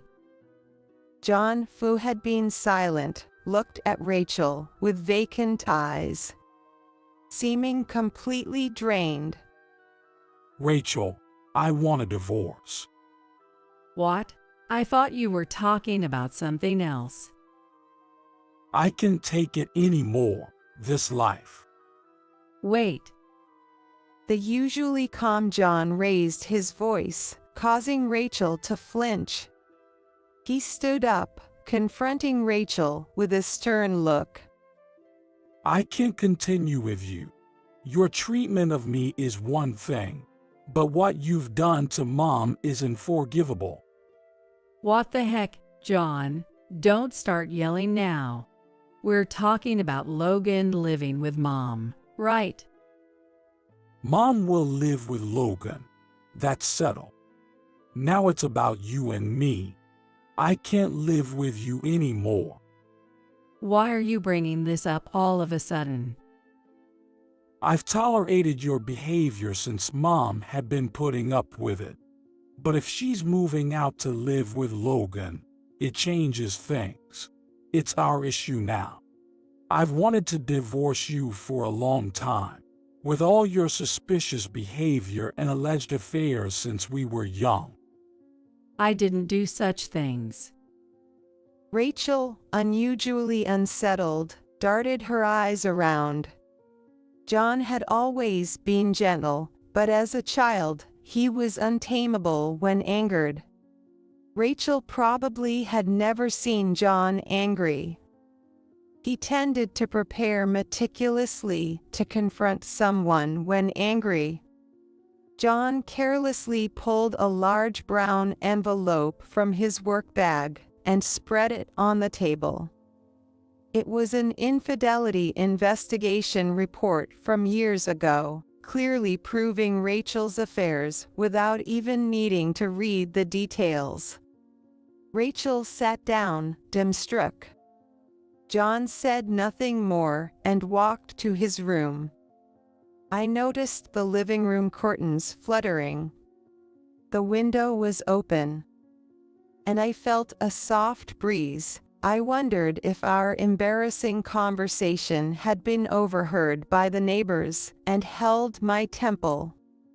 "Rachel, I can't say much about you and John, But you two need to have a serious talk. Rachel remained silent, just sitting there. After refusing to divorce, Rachel took it to court, but the infidelity investigation was the final blow, and the divorce was finalized. I heard through the grapevine that Rachel remained aggressive after the divorce, gradually pushing people away and leading a lonely life. By the time the divorce was finalized, I had already been living with Logan and his family for 6 months, helping with the great-grandchild's care and feeling happy every day. Then one day, Grandma, Dad is here. returning from a walk with the great-grandchild, I found John sitting solemnly in the living room. It had been half a year since I had seen my son, and he looked somewhat healthier. After putting the great-grandchild to bed, I smiled at John. Getting more sleep now that you're divorced. Thanks to you, I can sleep for 8 hours. John said this with a brightness I hadn't seen before. I remembered my son always had this innocent smile. Even if he had aged and grown a beard, reminding me of his younger days and making me chuckle. So, what brings you here today? You're not going to say you want to live with us, are you? Well, that's actually why I came. Of course, I'll contribute to the new home expenses. That's only right. You've learned to manage your finances properly after the divorce. I've already discussed it with Logan and Anna. I plan to buy this apartment with the inheritance left by our late father, in a way that they agree with. Now, I can take care of you, Mom. John was never weak, just timid by nature. His decision after the divorce was a result of careful consideration about his future. Looking at my son, grandson, Anna, and great-grandchild in turn, I closed my eyes. I saw my late husband's image in the back of my eyes, smiling gently as if to say, "Isn't that nice?" What's nice about it? I went through so much trouble. If you had lived longer, I might have been happier. But then I reconsidered. My current happiness was thanks to Logan and Anna, who had wished for it.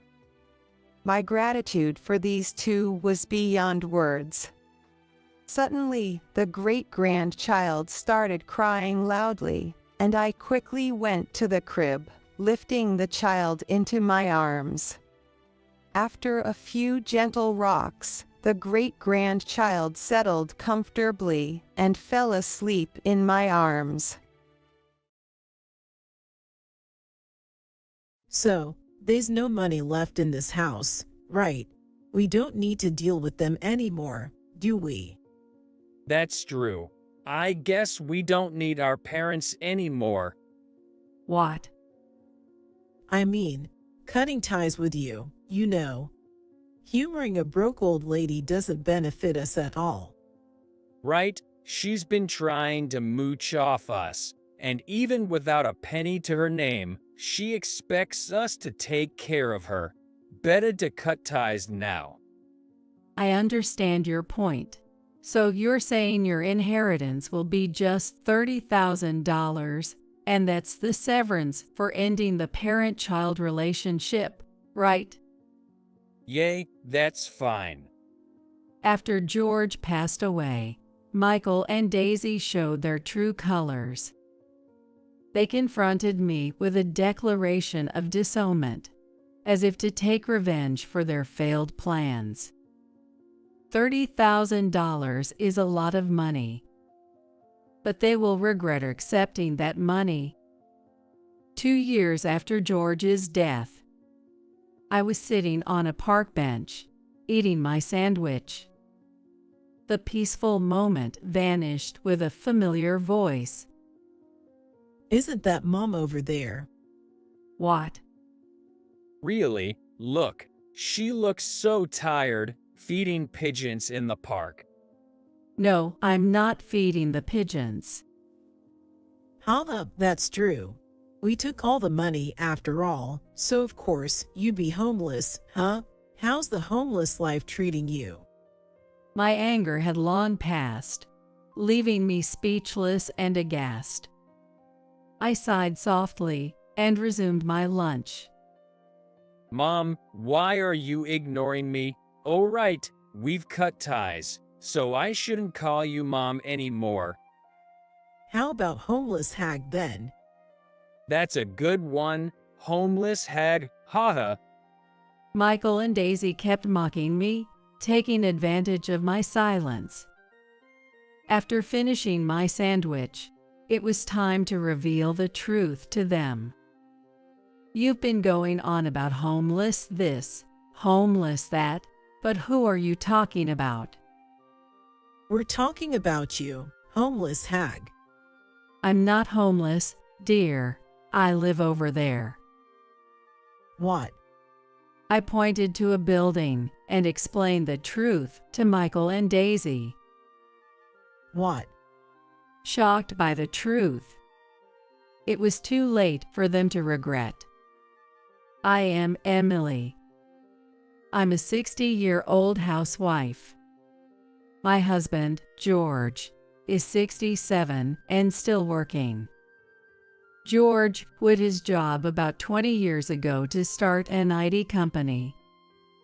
The company has grown successfully, especially in the last 10 years, as he ventured into new fields, leading to rapid growth. Now it's a significant enterprise. I don't quite understand all this data science and big data stuff that George talks about.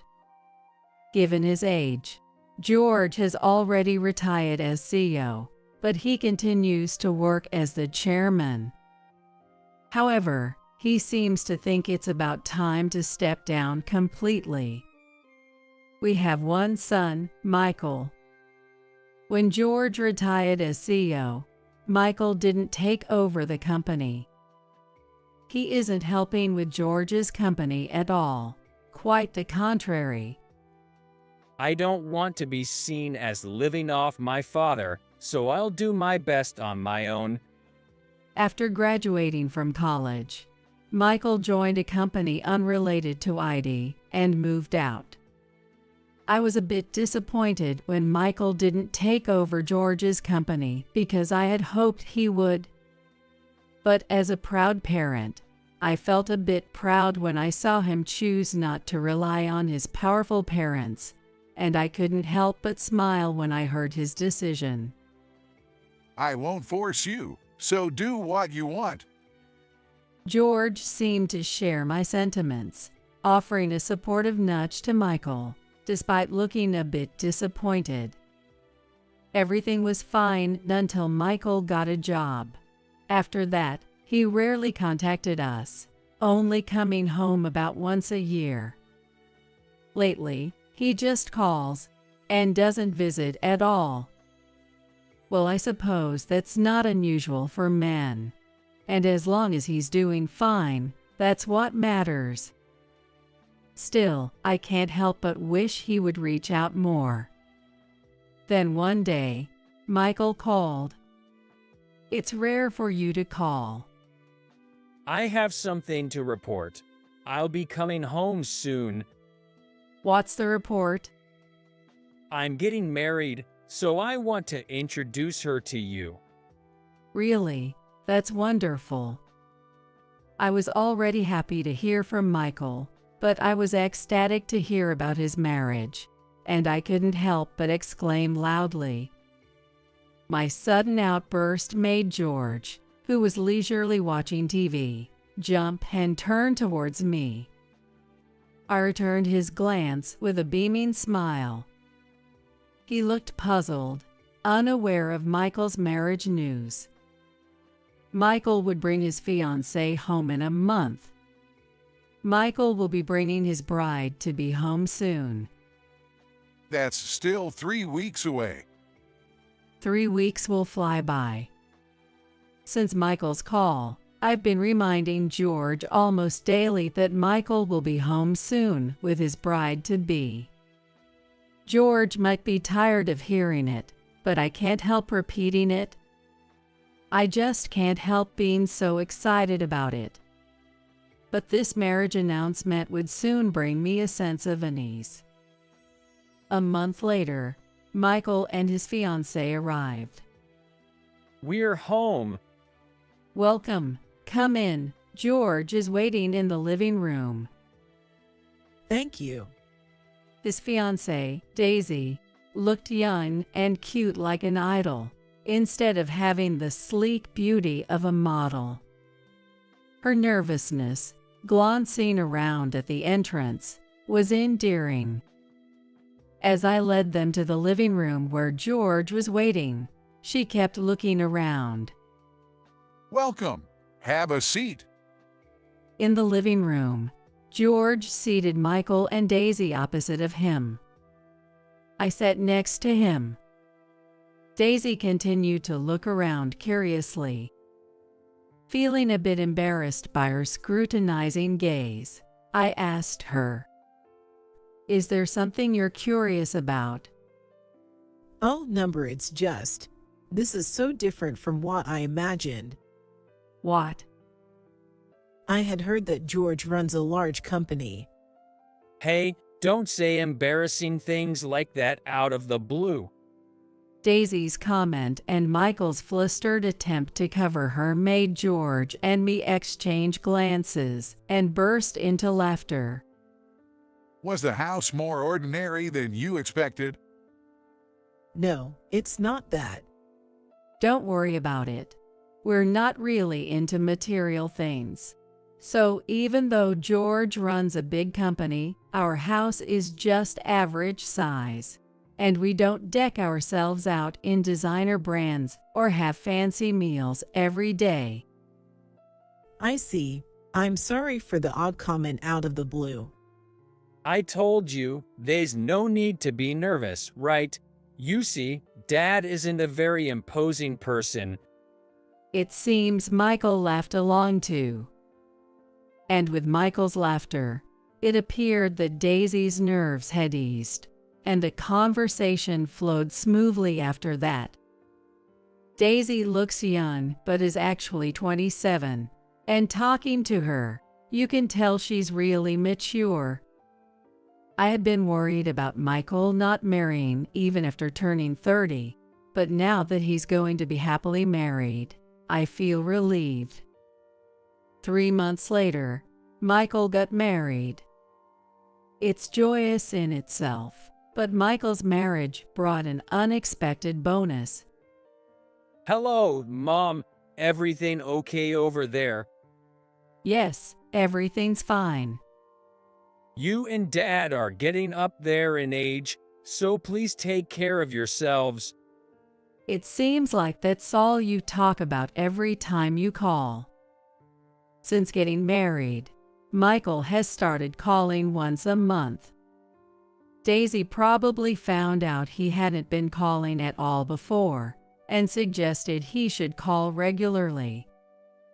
Michael, not used to calling us, seems unsure what to talk about, always asking about our health instead of discussing his work or marital life. While I wish he'd share more, I always listen with a smile, enjoying his concern. One day, a while after Michael got married, he and Daisy visited us at home.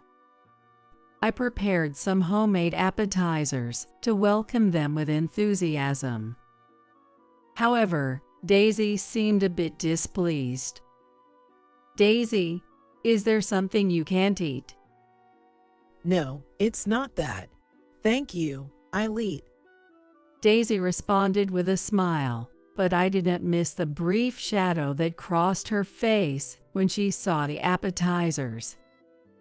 And she hardly touched them. Maybe there was something she couldn't eat after all.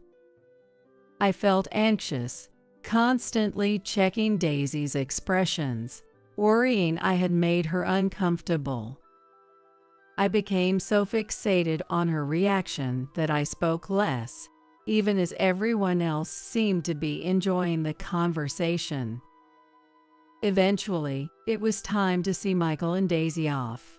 While George and Daisy talked at the door, Michael whispered to me, out of their earshot, Mom, homemade appetizers aren't really a thing anymore. "That's not true, is it? There's nothing old or new about homemade appetizers, right?" That mindset is outdated, Mom. The appetizers you made prioritize shelf life over appeal, right? Nowadays, it's all about using fancy ingredients for appetizers. Daisy must have been disappointed. Really? I guess I'm out of touch with what young people like these days. I'm sorry. While I believe there's nothing wrong with making appetizers, I was too concerned about Daisy's impression and ended up apologizing to Michael in a low voice. After the small appetizer incident, our monthly calls became less frequent, dropping to once every 2 or 3 months. I felt down, thinking I had upset Daisy with the appetizers. Seeing me like this, George comforted me gently. Daisy wouldn't get upset over appetizers. Maybe work is just busier, or continuing the monthly calls was too much. Going from no contact to once a month is a big jump, isn't it? Even if it's every 3 months, it's good that he calls at all. His words lifted my spirits a bit. However, even then, I couldn't say it was a complete recovery, and negative feelings remained in a corner of my heart.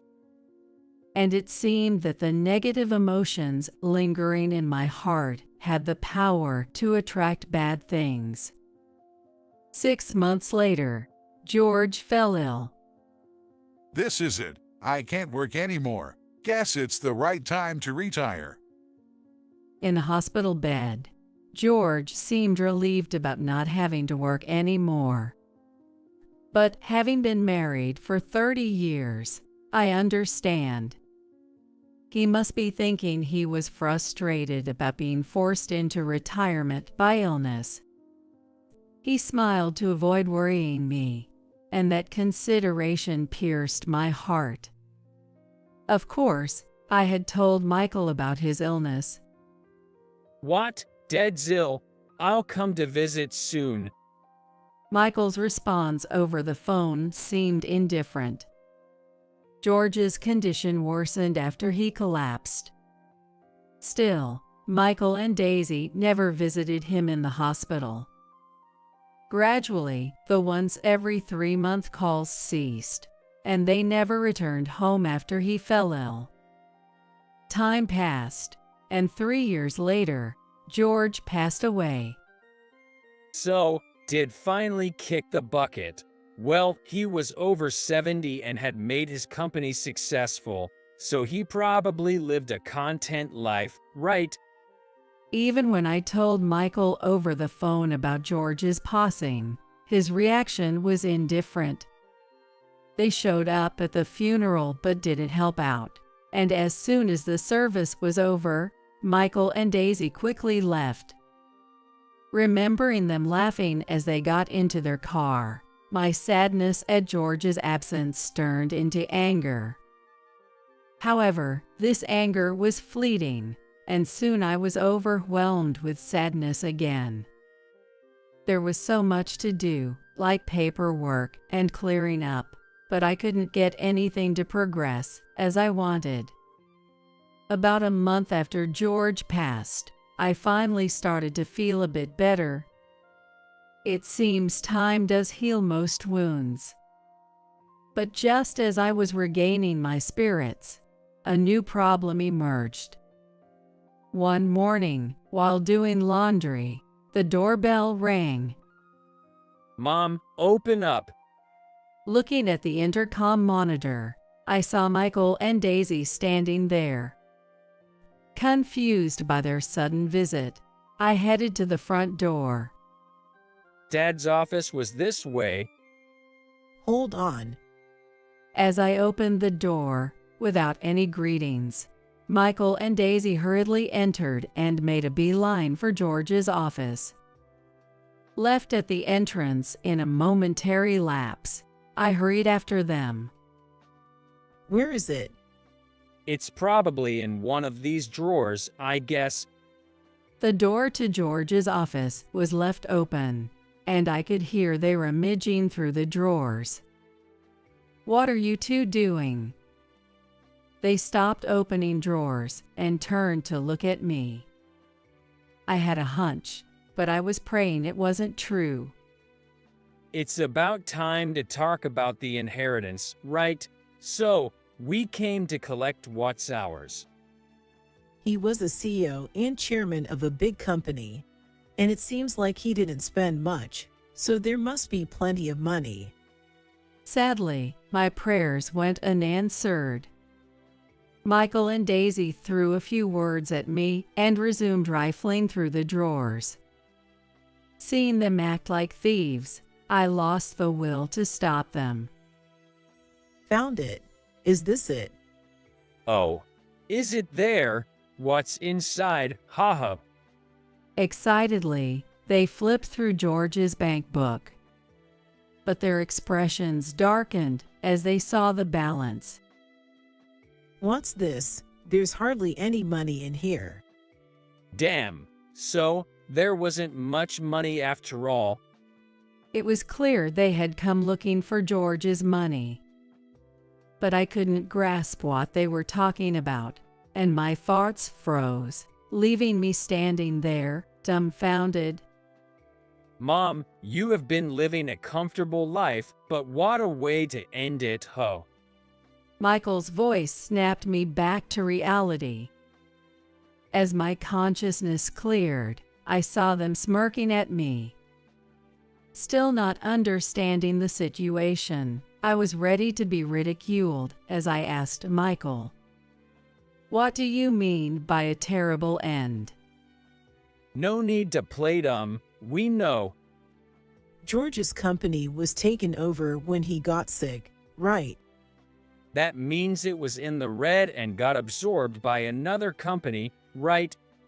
What? What are you talking about?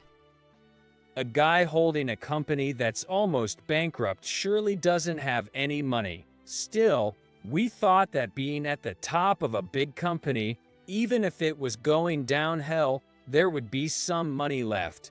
My plan is ruined. Yeah, what a disappointment. Wait, what are you talking about? Despite listening to them, I couldn't understand a thing, and frustrated, I raised my voice. But they, still with their villainous grins, were unfazed by my outburst.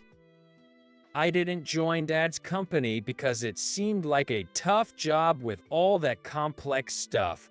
Why sweat it out at Dad's company when I could just wait and inherit his fortune, right? Exactly. It's smarter to just coast through an easy job, huh? Aw man, yet things didn't go as planned. I tried to stay on your good side at first, being all nice and making Michael call you. Even endured those awful homemade appetizers. You stopped all that once it was clear Dad wasn't a tough guy, right? And you just accepted it as downgrading from a sure-win life to a normal one when you heard Dad sold the company. I'd give up, but you'd expect at least $100,000 in savings, right? Look at this bank book, only $30,000. I wonder if closing a company costs a lot. Well, we should be grateful for these $30,000 and just take it. Listening to Michael and Daisy blabbering selfishly, my anger was on the verge of exploding. But I clenched my teeth and pushed down the words rising in my throat. What's wrong? Your face is all red. So, there's no money left in this house, right? No need to bother with you anymore, right? That's true. We don't need a parent who spoiled my plan. What?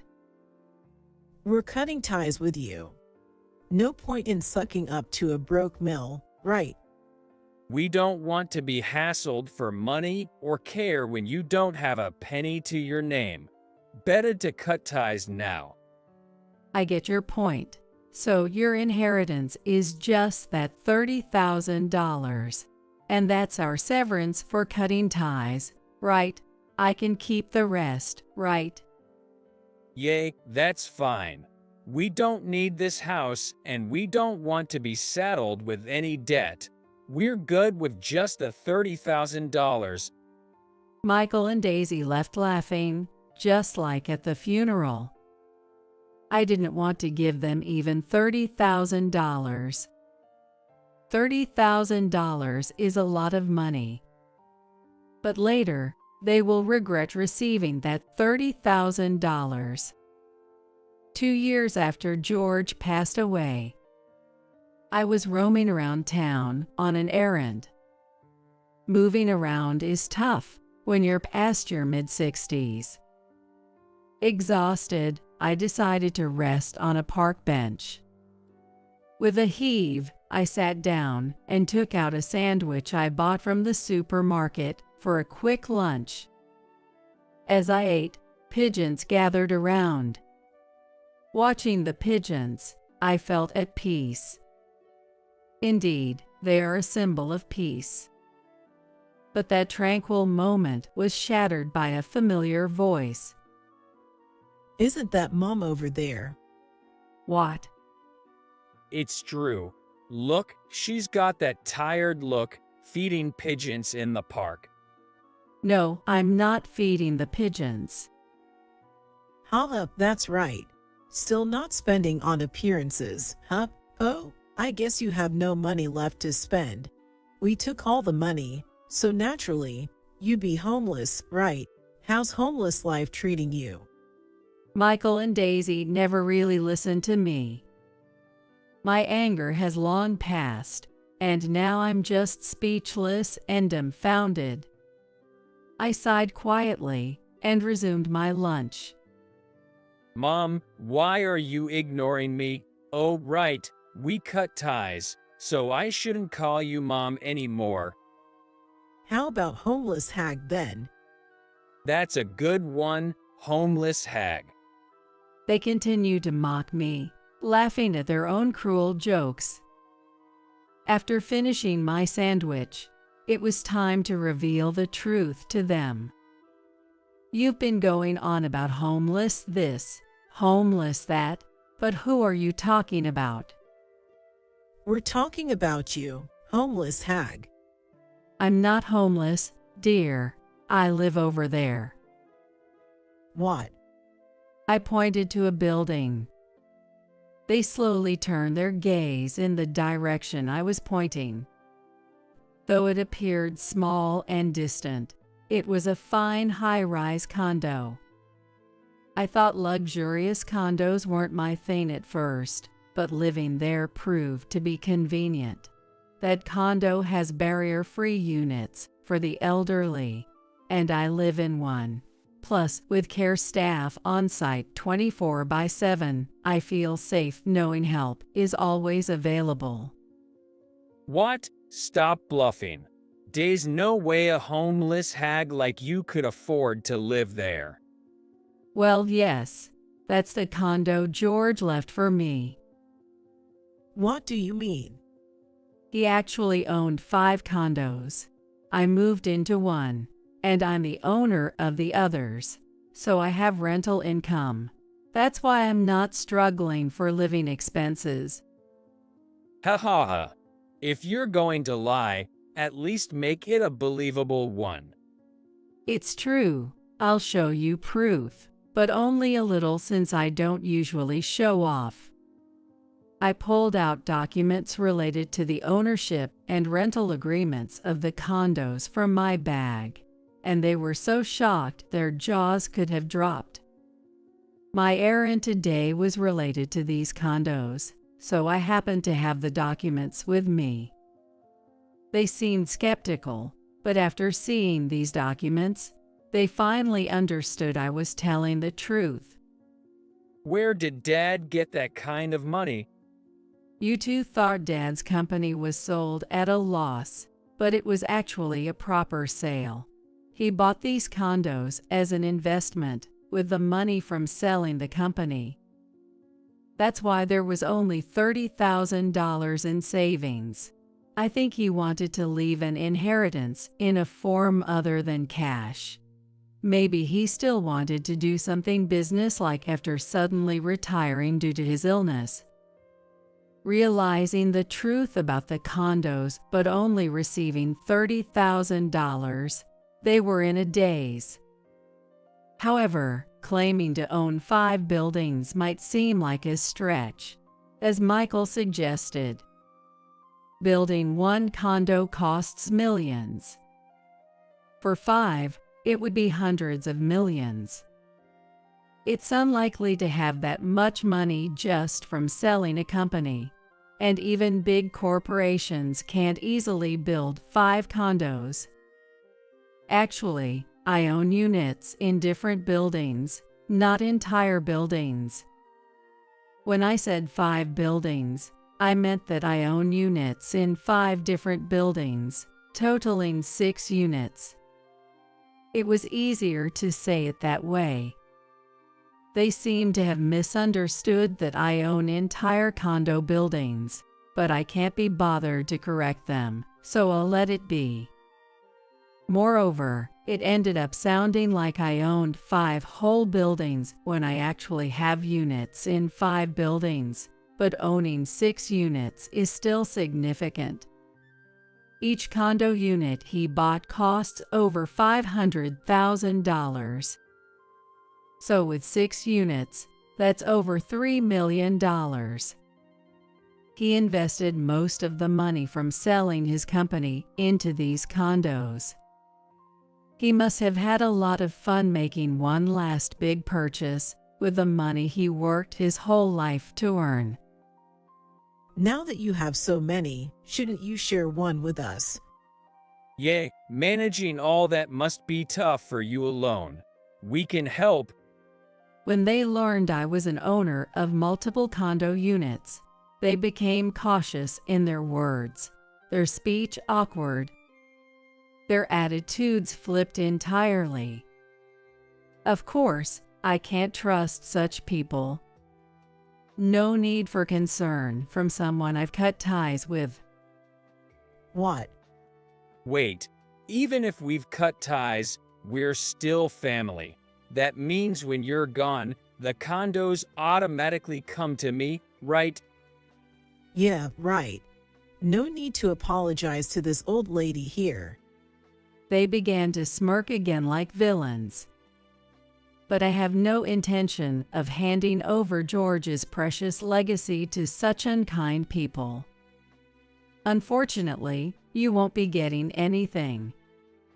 Planning to write in your will not to pass on anything to me, that's useless. I know my rights as a child can't be easily nullified.